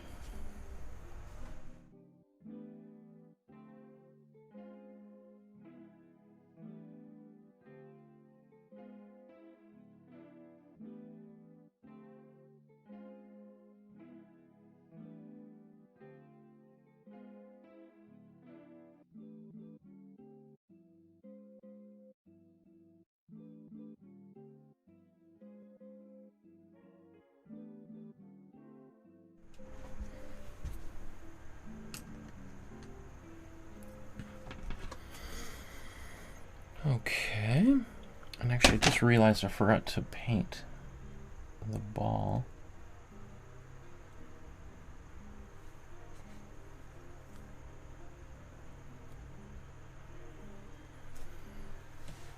Put too much paint on there.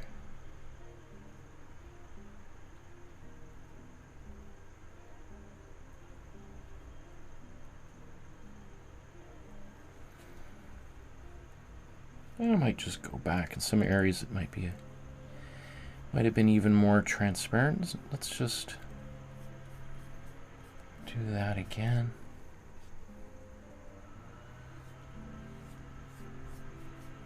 The more opaque this is, the brighter or more saturated the next layer of paint will be, because it's not having to overpower that blue.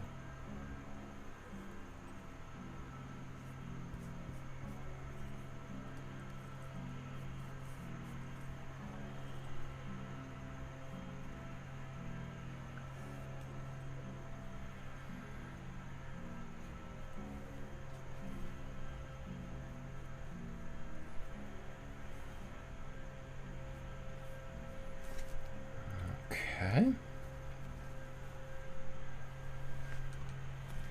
Let's blow dry that one more time.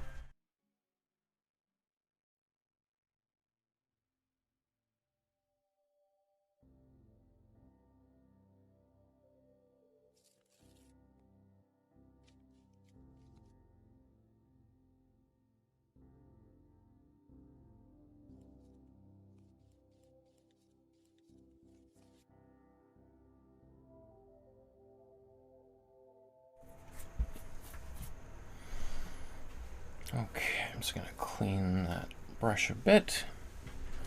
And now let's just use this darker yellow that I had previously mixed. And now when I paint it over top of the figure, it's so much brighter and more saturated.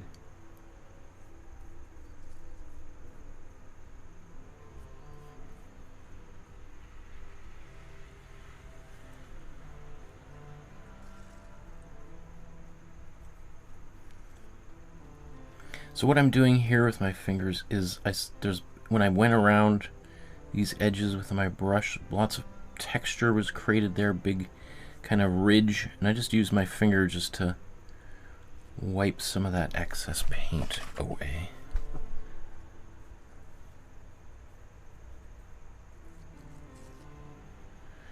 It's not really a major issue, it's just when I try to do the black outlines later, if there's big thick blobs of paint like that, it makes it kind of hard to paint on top of, because it becomes more sculptural, and then I have to kind of paint not just over it but the sides of that blob.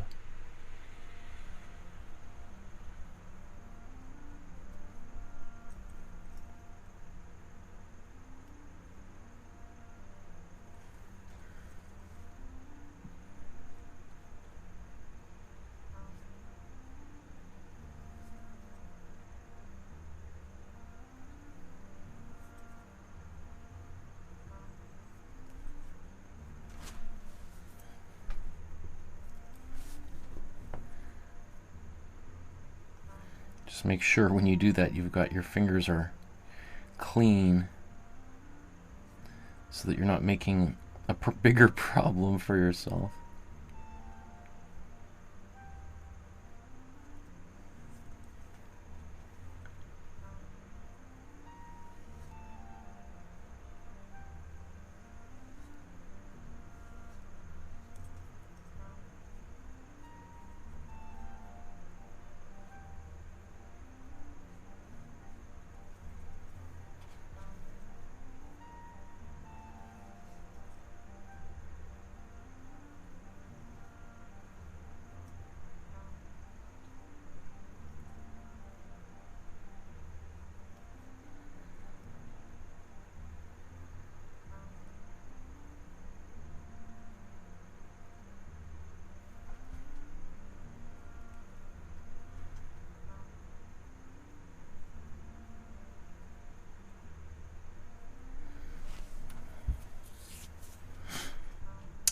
Okay, I mean, let's look at the original here and just think. I mean, we could darken parts of it, or we could just keep it like that. I don't know. Kind of like how, well, let's do a little bit of darkening just to show you that it's possible. But we could just end it like this. So let's say I want to make just a little bit of a slightly darker brown in part of the painting. So I took a little bit more warm blue, a little bit more warm red, mix that together. So that could be a darker skin tone right there. But let's say I go like, oh, maybe that was a bit too far, right? Or maybe it's not far enough. I put more in there. What I might do is take this color that's on my brush and just remix it down into here to just make it slightly darker. Sometimes I see people just mix everything into these big blobs, and then so they end up using so much paint. I'm just going to mix a bit more of this so I get slightly darker color. And then how about let's just take this slightly darker color.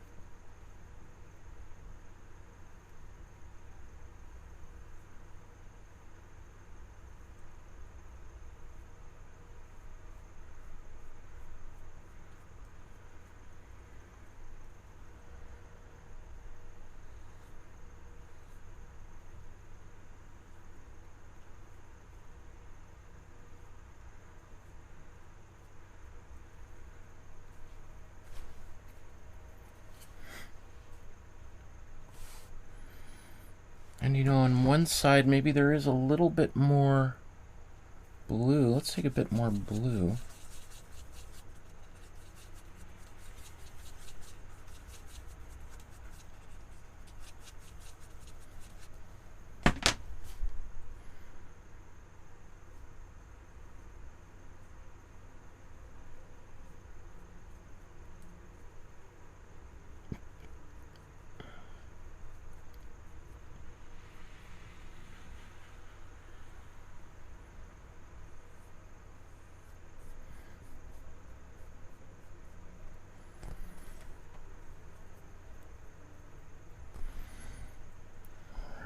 And maybe you go like, ah, what have I done? That's terrible. It's nothing is lost. It's okay. I might just take a little bit of my original color and just bring this back in here, and I'm not painting over it so much as just sort of incorporating these colors back into the mixture.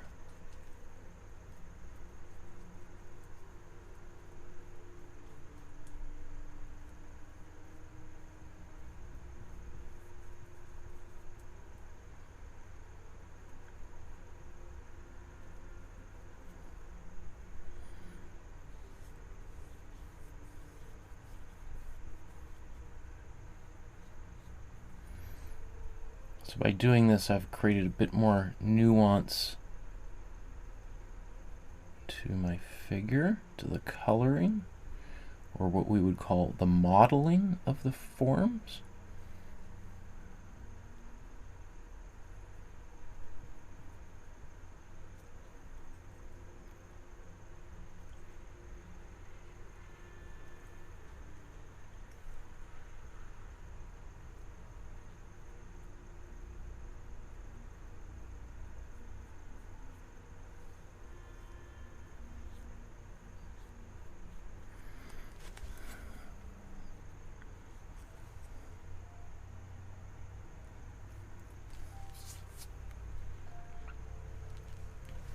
Okay.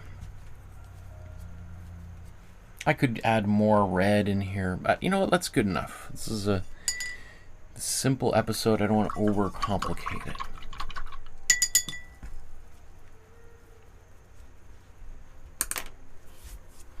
I do think, though, maybe just before I move on, I'm just going to make this ball a little bit lighter. Another coat of white, or some slightly off-white color here. Let's blow dry that.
So I was just expanding her bum a little bit there.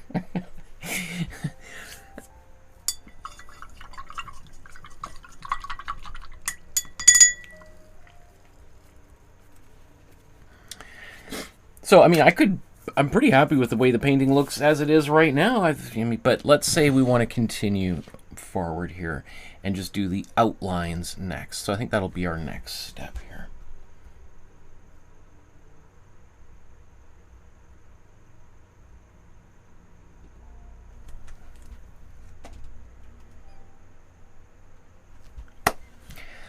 We're getting pretty close to the end of this one. Really what we're just going to do now is just outline the figure and the ball and the where the sand is here on the bottom, and then we're going to be done.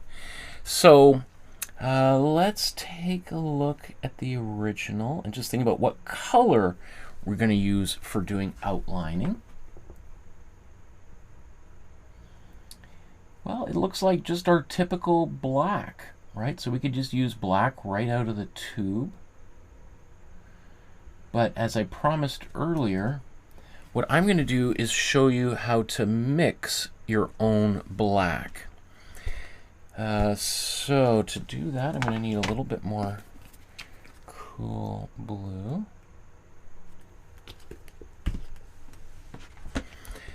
So to make a black, what I'm going to do is I'm going to take my cool yellow and cool blue. And let's mix this together. There was a little bit of white on there that might make this ever so slightly gray. Look at that beautiful bright green. Goodness, that's gorgeous. Just fully incorporate that in there. And then I'm going to take an equal amount of my warm red and mix that in here. So I started with my cool yellow, cool blue, and now here's my warm red. I'm mixing in here. And the wild thing is that the warm red is pulling that green into the center of the color wheel, and all those colors are canceling each other out and turning into black. Isn't that wild? The first time I saw that happen, I couldn't even believe it. I was just like, how is that possible? How is it possible we start with beautiful, bright, super saturated colors, and then if we mix the right ratio of them together, they turn into black? Now, I've been doing this for years, and I might make that look a little bit easier than it is. I often see people really struggle with this.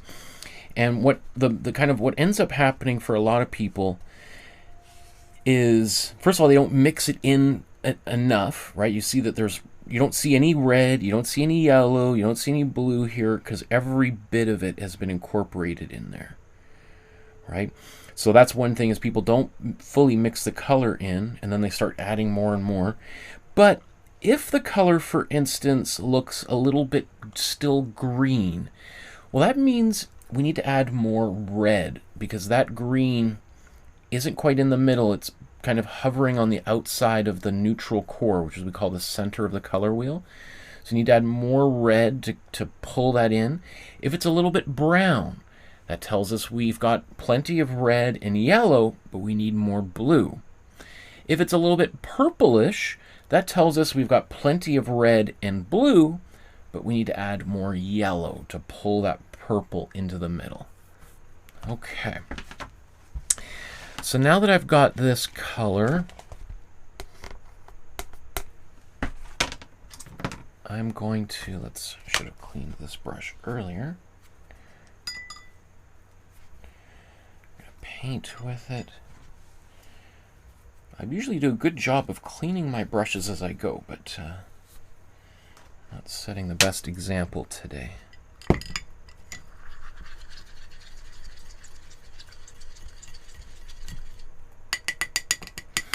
At the end of every episode, I take these brushes and I just take some plain dish soap and thoroughly clean the brushes. I rub them in my hand like that, and just to kind of help get any of the paint that's snuck up the bristles into the metal part that's called the ferrule. So even though I just cleaned them now, I wouldn't just take this and throw it into my paint box, my brush box. I take them and I clean them again after. I mean, they're good for right now, but it's not a good long-term habit to get into, because the paint will sneak up into this metal piece here and start to harden, and before you know it, the hairs get increasingly more and more solid until you can't paint with it anymore. Okay, maybe it's time to zoom in here.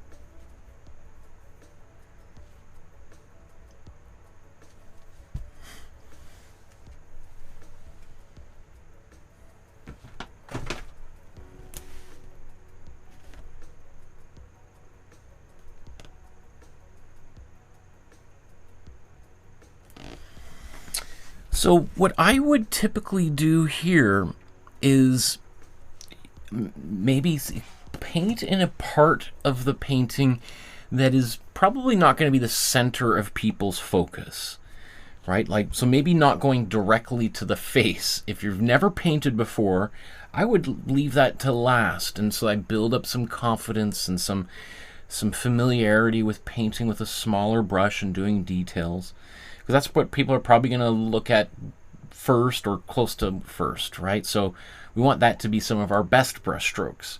So while I'm sort of getting my confidence and my sea legs here, I'm going to paint an area that I'm less worried about. So it's going to be these feet down here is where I'm going to start.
Okay.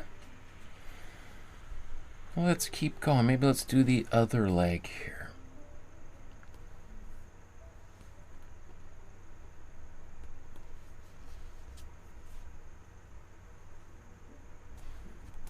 Maybe let's start up a little bit higher.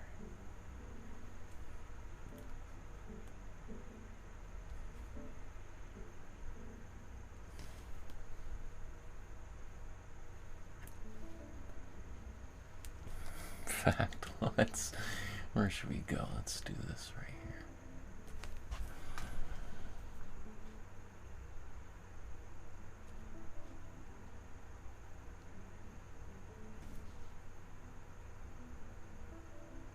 So notice how I'm trying to paint both kind of half on the figure and half on the background. And that's going to make sure allow for kind of a nice clean line there, and I don't have to worry about having painted the edges of my kind of brownish yellow so perfectly, because it all just disappears under this line.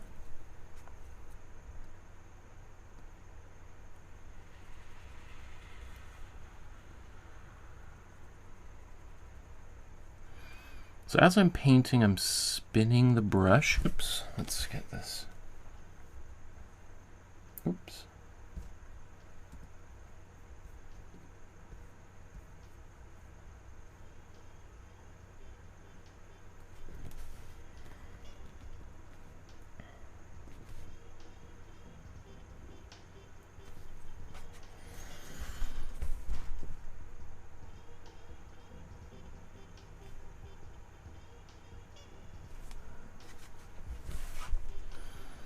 Oh, and look, I think that line technically should go here, but I'm going to put it up here. And oops, I painted that line a little bit too high. Uh-oh, painting's ruined. I guess I should give up. What's the point of going on? Right, it doesn't matter.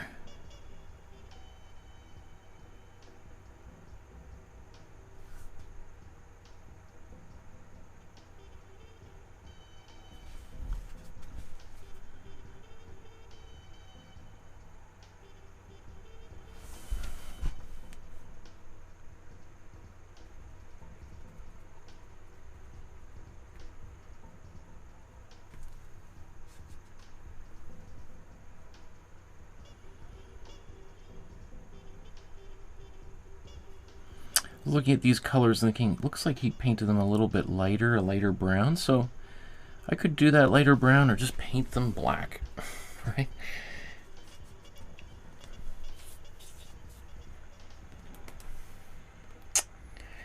So how about, what if I just rotate my painting upside down?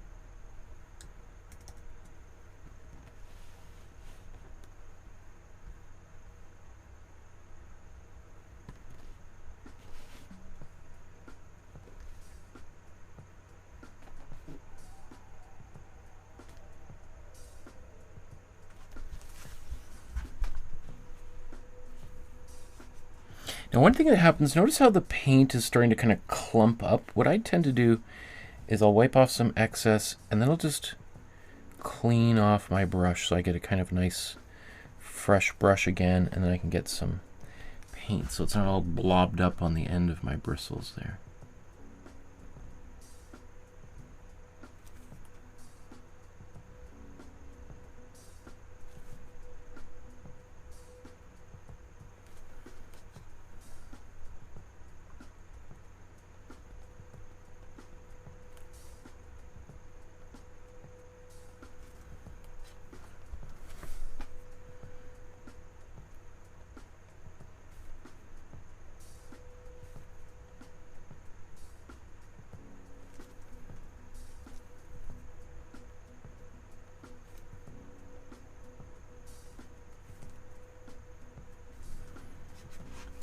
Maybe rather than painting all that, I'm going to paint in this interior space so I don't have to reach over the painting to get at it.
There's Katie says, just dropping in here at the end to say hello. Thanks for 2 paintings this week. I hope to paint this weekend. Thanks, Katie. Great to see you in the chat.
You can see I don't have the steadiest hand, and yet I can paint this. It does help to use a small brush. And again, for me, that seems kind of like quite obvious, but I can't tell you how many times when I'm teaching in person and people are like, how come my lines look so sloppy, and they're trying to do it with like a brush this big. And I'm thinking to myself, how, like, that seems like that would just drive you crazy trying to paint sharp little lines with such a big brush. But I see it all the time. So what might seem super straightforward and obvious to me is clearly not that way for a lot of people, especially people who are beginning.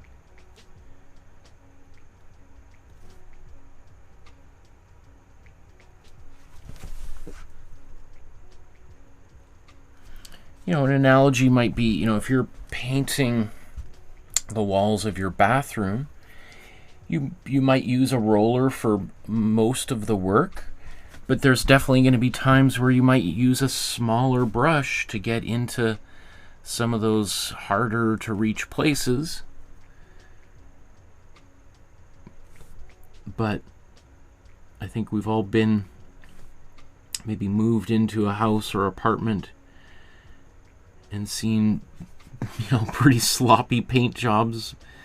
Either the landlord or whoever the landlord hired or the previous tenant was in a hurry or has never painted before, and there's like paint all over the light switches and the plugins. They didn't take the face plates off and just painted directly on there. And hey, or windows that have been painted shut. I've seen a few of those things happen over the years.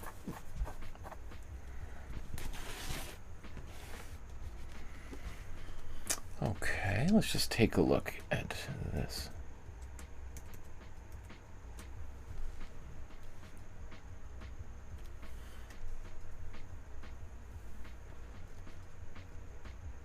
So obviously my outlines are bolder and darker than Picasso's. We could do much thinner lines all over here if we wanted. I'm just going to paint a black line across the beach here.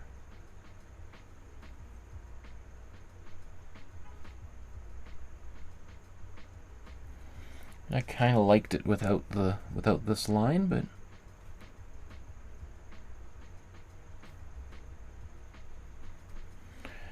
kind of want to stay as close to the original as possible.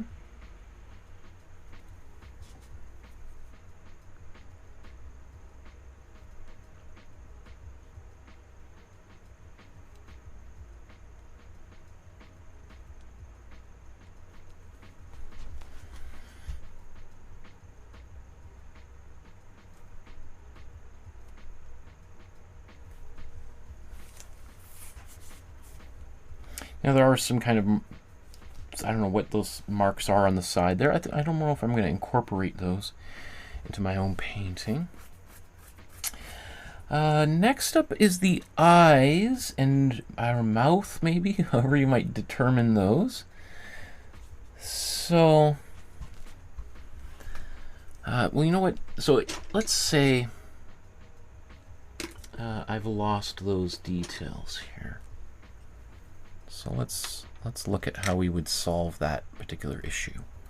So again, maybe I'm like, oh, I did retrace it, but when I painted those colors on the body, all it disappeared. Oh no, disaster! Oh, terrible. It's not really a disaster. Let's solve this issue here.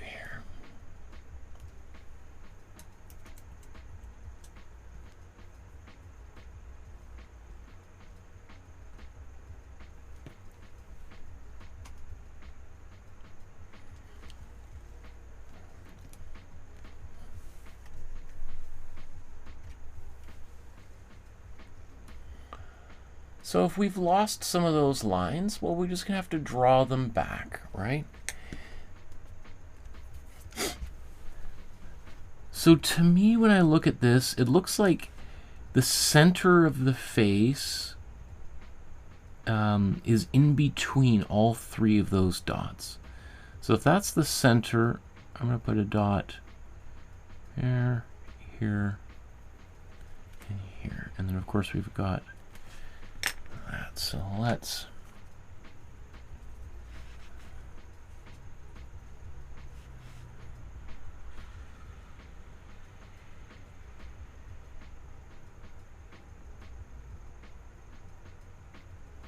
So I'm going to take my sweet time painting little circles here.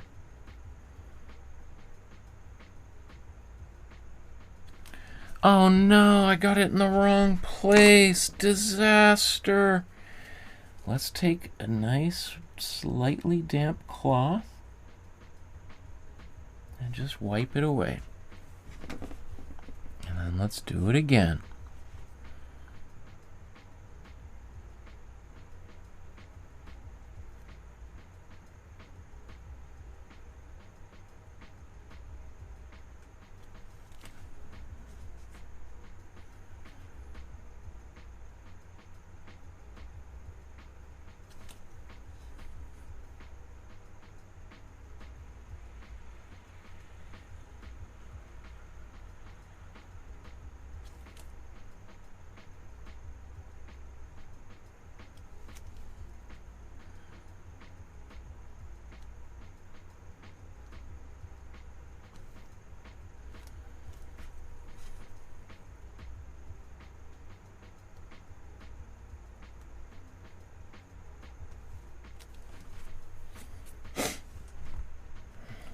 Okay.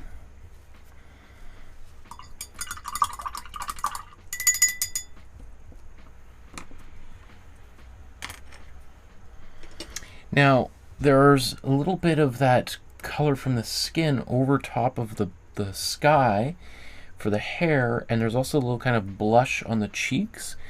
So in order to do that, before I do anything else, I'm going to blow dry this whole thing because I'm going to paint over top of those colors.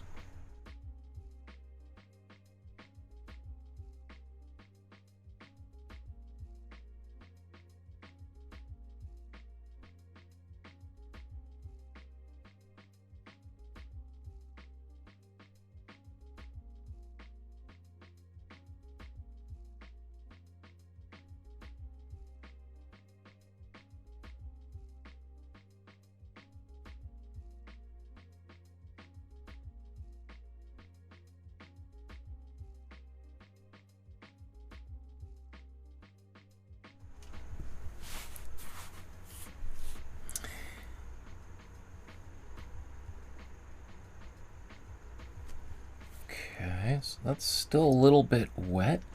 Not a problem because the paint does seem to kind of have blurred in his. But I think I'm just going to blow dry it one more time. It's easier if I don't have any smearing.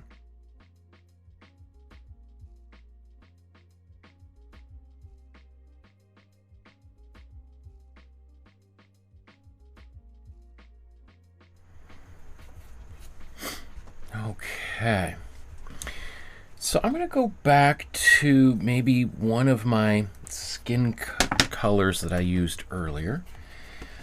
Now I would typically do this with glazing fluid, but since I want to keep this simple, you might not have glazing fluid. So I'm just going to take some of my matte medium and get that fully incorporated on my brush. And let's take a little bit of color.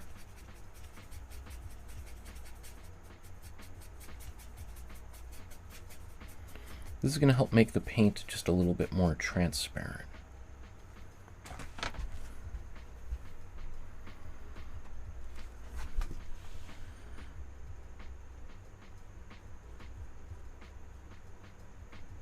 I go like, maybe it's too transparent. Okay, too transparent, that's okay. That's better than being too solid. So let's take a bit more paint.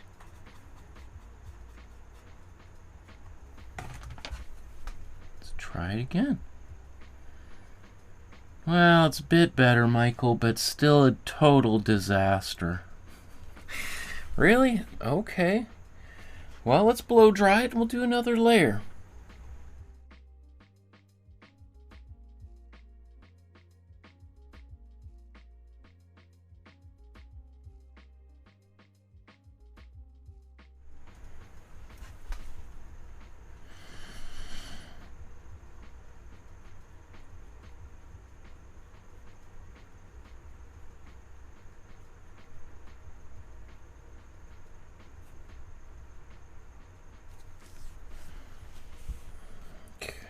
Let's look at the original.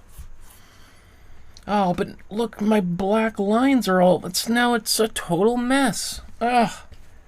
No, it's not a problem. It's not a problem at all. I'm just going to take my black. And then let's just paint back over here. Beautiful. And then he did do one line of black. And you let the other ones kind of stay a little bit dark. Now I could paint more on there. I think it's just fine, kind of like that.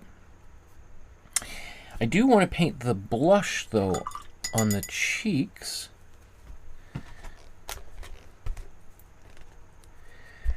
So what I'm going to do is I'm going to just take my red, my warm red.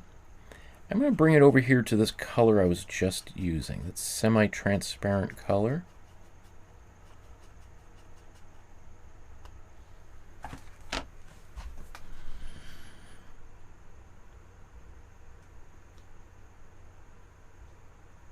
Because if I just painted this directly, warm red right on here, it'd be kind of almost like big clown shapes.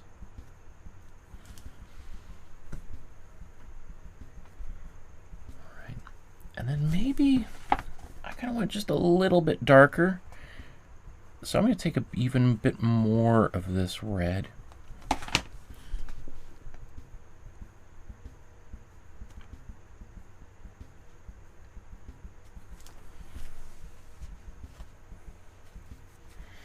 But then, you know what, I feel like I want it to be a little bit lighter below there. So maybe let's just take some of this.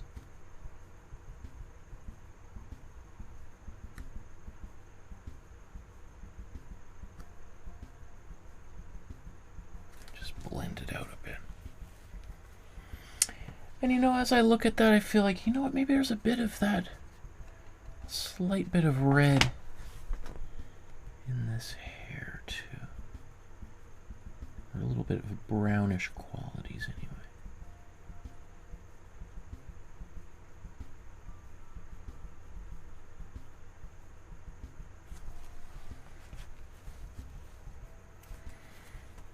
Okay, so let's quickly blow dry all that.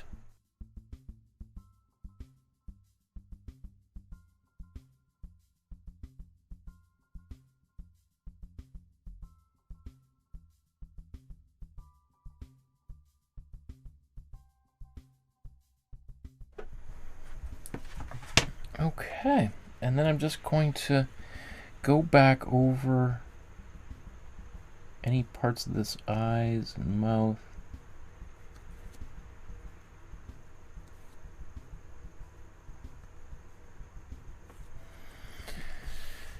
And then maybe, I do notice, look how wide that arm is. Do I want it wide? Oops, let's show you this here. Could make that arm wider, the black outlines wider. I don't know if I want to do that though. I think I do want to make the ball wider though.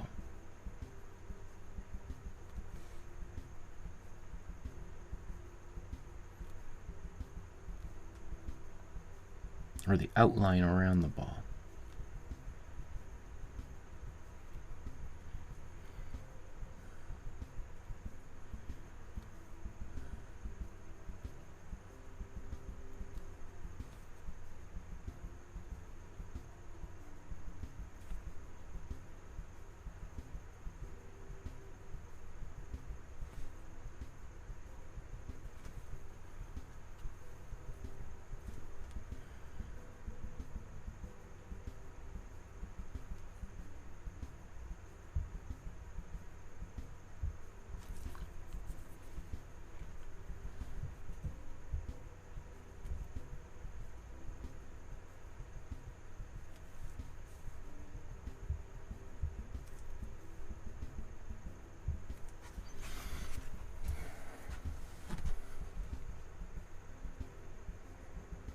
Okay. Actually, I'm just gonna go over those lines and just clean that up.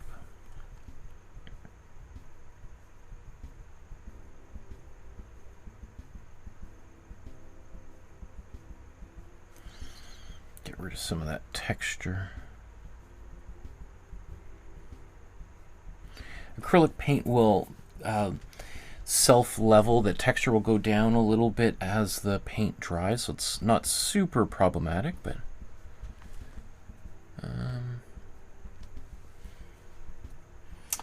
Aswar says, "Hey man, just wanted to let you know that you're the best. I recently started watching your drawing series." Oh wow, that's so cool, Aswar. Thank you so much for watching and for tuning in and for leaving such a generous compliment. I really appreciate that.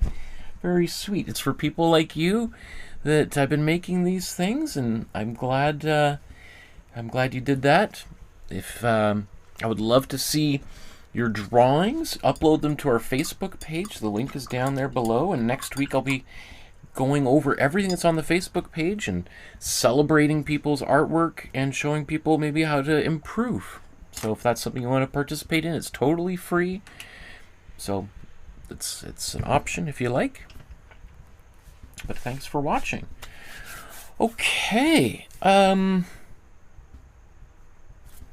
I think that's good enough. So how about let's take a look at how everything turned out today.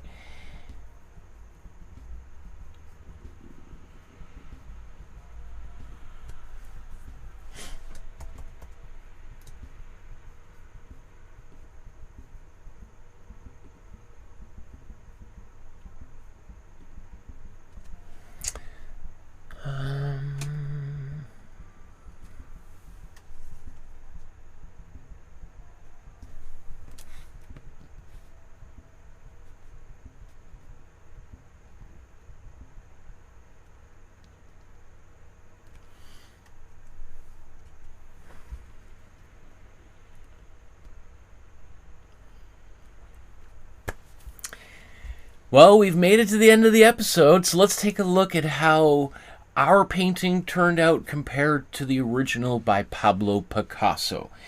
So just before we do so, just a quick reminder to like, subscribe, and hit the notification bell so you know when these future episodes are taking place. My schedule's all over the place, as many of you have commented. So the easiest thing to do is subscribe and hit the notification bell so that when I post a thumbnail for the upcoming video, you'll get notified here on YouTube. And you'll be like, oh, I'll make sure I tune into that, and you get a little notification bell for that episode. Of course, you could subscribe to the Facebook group, and you'll also see I write a little biography before every episode. If you want to give a small donation, if you found any of this interesting, helpful, useful, hilarious, or for many people it helps them sleep, then you could scan the QR code or enter in that web address, and it'll take you to the PayPal page where you can safely, securely donate to support the channel. Again, I'm not sponsored by anybody. No one or any corporation or anything has ever, at any time, ever given me a penny's worth of free supplies or encouraged me to say anything, even though I've been offered but many times. Every day I get some kind of crazy pitch to shill some kind of weird foot massage machine or whatever it is. You'll notice I've never done that because I want to keep these as pure as possible so that you're getting my honest and direct recommendations for materials, supplies, and process. So I do rely on people's support. If you want to donate sending an e-transfer or a check in the mail, consider using the links down below to my website or the Facebook group where my email address is there. And if you want to join the Facebook group, next week we're doing our free bonus feedback episode. So take a photograph of whatever you've created, join the Facebook group, upload it there.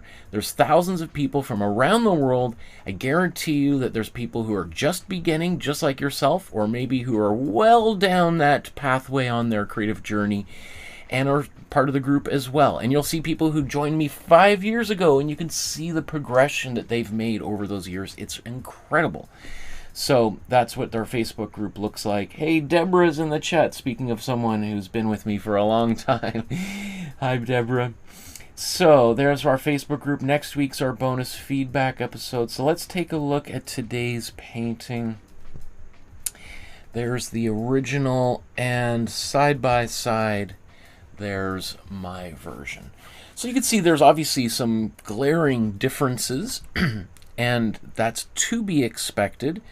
And we'll walk through what some of those differences are. So once again, today's episode was focusing on a beginner level artwork. So there's definitely things we could have done. We could have glazed some color into the sky to kind of make a little bit more changes here. Same thing into the water. I suspect what that is Picasso probably started painting. This is all done in oil paint. Probably began the painting and made some changes along the way and wiped stuff away and then painted things back over top of it. So this is also a documentation of his process. We didn't really get into that in today's episode at all. Again, I want to make this as simple as possible so we don't have some of the color variations in the sky or even in the water, right? Or even in the figure, right? And you can see my outline here is very consistent, whereas his, there's places where it gets really wide and then gets almost invisible, right? I don't even think there's a line, black line here, and it gets really wide right up there. There is something nice about that in his painting. It does maybe give it a bit more dynamic feel, whereas mine looks maybe more iconic. Iconic meaning kind of like a logo. It's been a little bit clearer. Like you could almost imagine mine could be on some very strange sports baseball team on another planet, versus his it's too messy to really be an icon, to be like on a logo kind of thing, right? Not saying mine is better or worse than his, just I've simplified things a little bit for our purpose. You know, I didn't put in some of the messiness that we see on the bottom. Also, just as if in case you're wondering, there are a few details that I've omitted here on the body. I think those lines represent parts of the female anatomy that I don't want to include in my own painting. You're certainly welcome to put those details there. I think that's an example. Once again, we were talking earlier about how Picasso's kind of just a creepy old dude, right? And that's what those lines represent. So I'm happy not including and having my painting look a little bit more family friendly. to be straight as honest as possible about that. That's not a mistake on my part. It's a deliberate omission.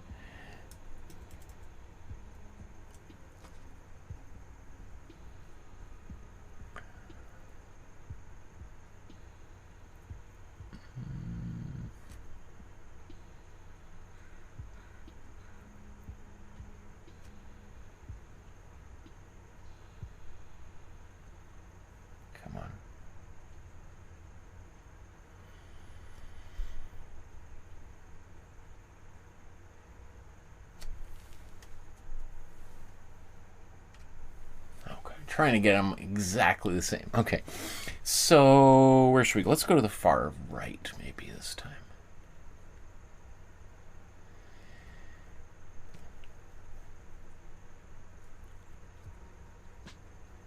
Okay, so I mean, again, there's some color variations and changes here. His has got a lot more subtlety.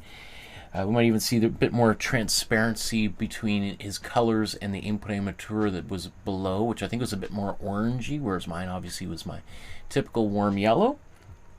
You know, another little change is we can see that this back foot here is maybe a little bit more raised than his. Is that a deal breaker? I don't know. As far as I'm concerned, it doesn't bother me at all.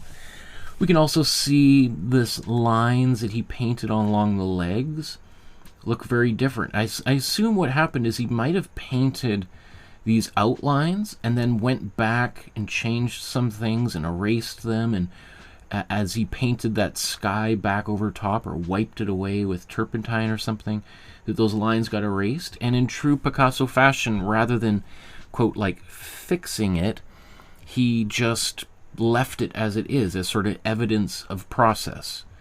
Now, for me to do that, it'd be sort of like faking out that part of the process, which I'm not so interested in doing.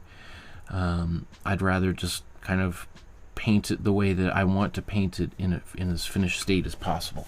So that kind of explains why that resulted the way it did.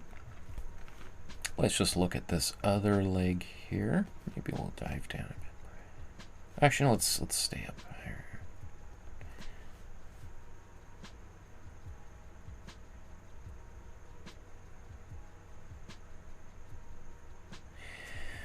So another detail that you might notice in mine that is not in his is you can see the ridge of the acrylic paint that's underneath the body here. And so there's that textural component that is not in his. He's painting with oil paint, and he's painting it thin, and he can just easily, the paint takes months to dry, so you can just wipe that right away and not have that texture showing through. For me, it's no problem to, I don't mind that texture. If this was really a problem when I painted that, I could have just taken my finger and tried to kind of smear that in before I painted the body, just to keep that ridge from forming. But sometimes that just makes more problems than it solves. So it's so minor here that I'm not even concerned about it. If that happened and I was still concerned about it, I could try building up some of the figure here by putting layers of paint and deliberately making this thicker, kind of like I'm plastering over a crack in the wall or something, right? And trying to level that off. Again, it just seems like absurd amount of busy work for something that is, I think, a total non-issue.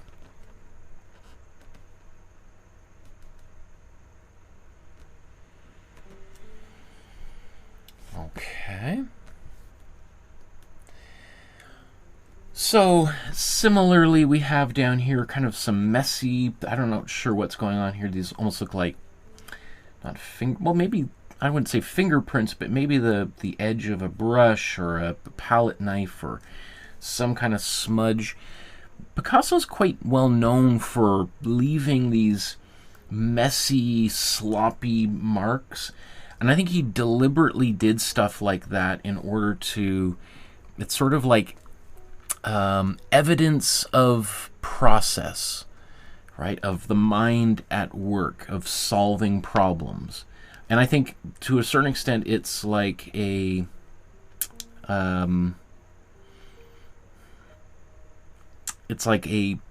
he's doing it deliberately as like, yes, this painting looks like it was done by a child, but look how this is evidence of my genius at work, right? That there's more going on than you might recognize. So I don't mind. I kind of like the fact that I didn't put that in there, but that's up to you to decide whether you feel that that's important or not. Yeah, I guess let's go up to the head here.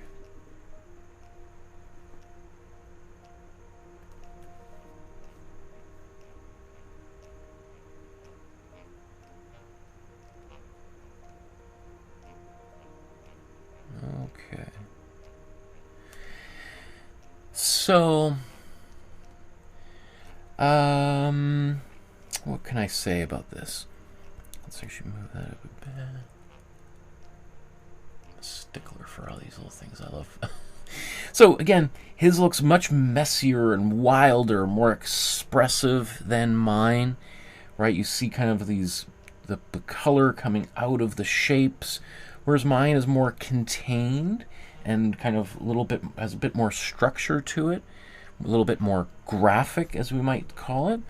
I don't think one is worse than the other. Again, you could see how I painted the background first, and so we have just nice straightforward lines, whereas we can see in his, we see lines in the background where he's painted back in and around these shapes.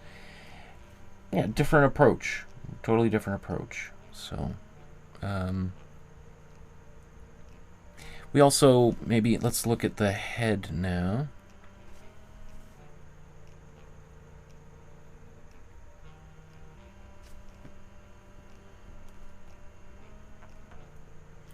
So notice how like his head kind of comes up and there's even kind of a little bit of a chin in the neck, whereas mine just sort of is this weird loopy kind of form. So I've definitely simplified that.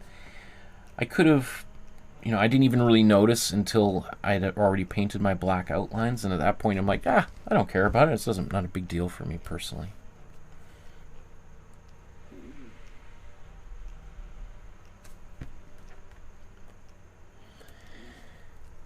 And then we've got the bather's bum sticking out here, and as I said, I omitted some of the other anatomical details that we might typically find on a feminine figure that I don't think are as necessary for this particular painting, but you could put them there if you like. And I did, when I was painting the body, you could see I played around a little bit with adding a bit more color in there. Again, his has got a little bit messier, kind of muddy kind of stuff going on there. I felt that was unnecessary in my own painting. And then obviously there's details on the far right in the sky area that I didn't include because I didn't think that that was important, or was maybe a little bit more complicated than a beginner might feel comfortable or interested in taking on.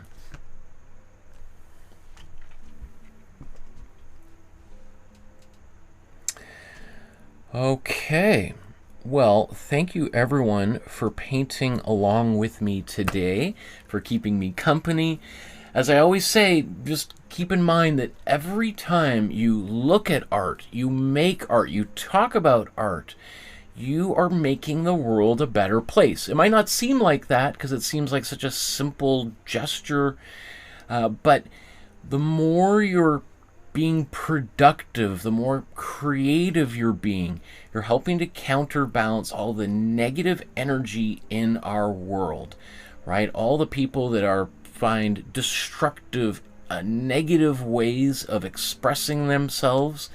When we take a constructive, productive, creative approach to our feelings and energy, we help spread that out into the world to make the world a better, safer, more peaceful, and beautiful planet. And that's the world I want my 6-year-old daughter to grow up into. So thank you for helping to make her future world a better place. We'll see you guys next week for our free bonus feedback episode. I cannot wait to see what you've created, how perhaps this painting turned out for you. So, having said that, have a wonderful morning, afternoon, wherever you are on our beautiful planet. We'll see you again very soon.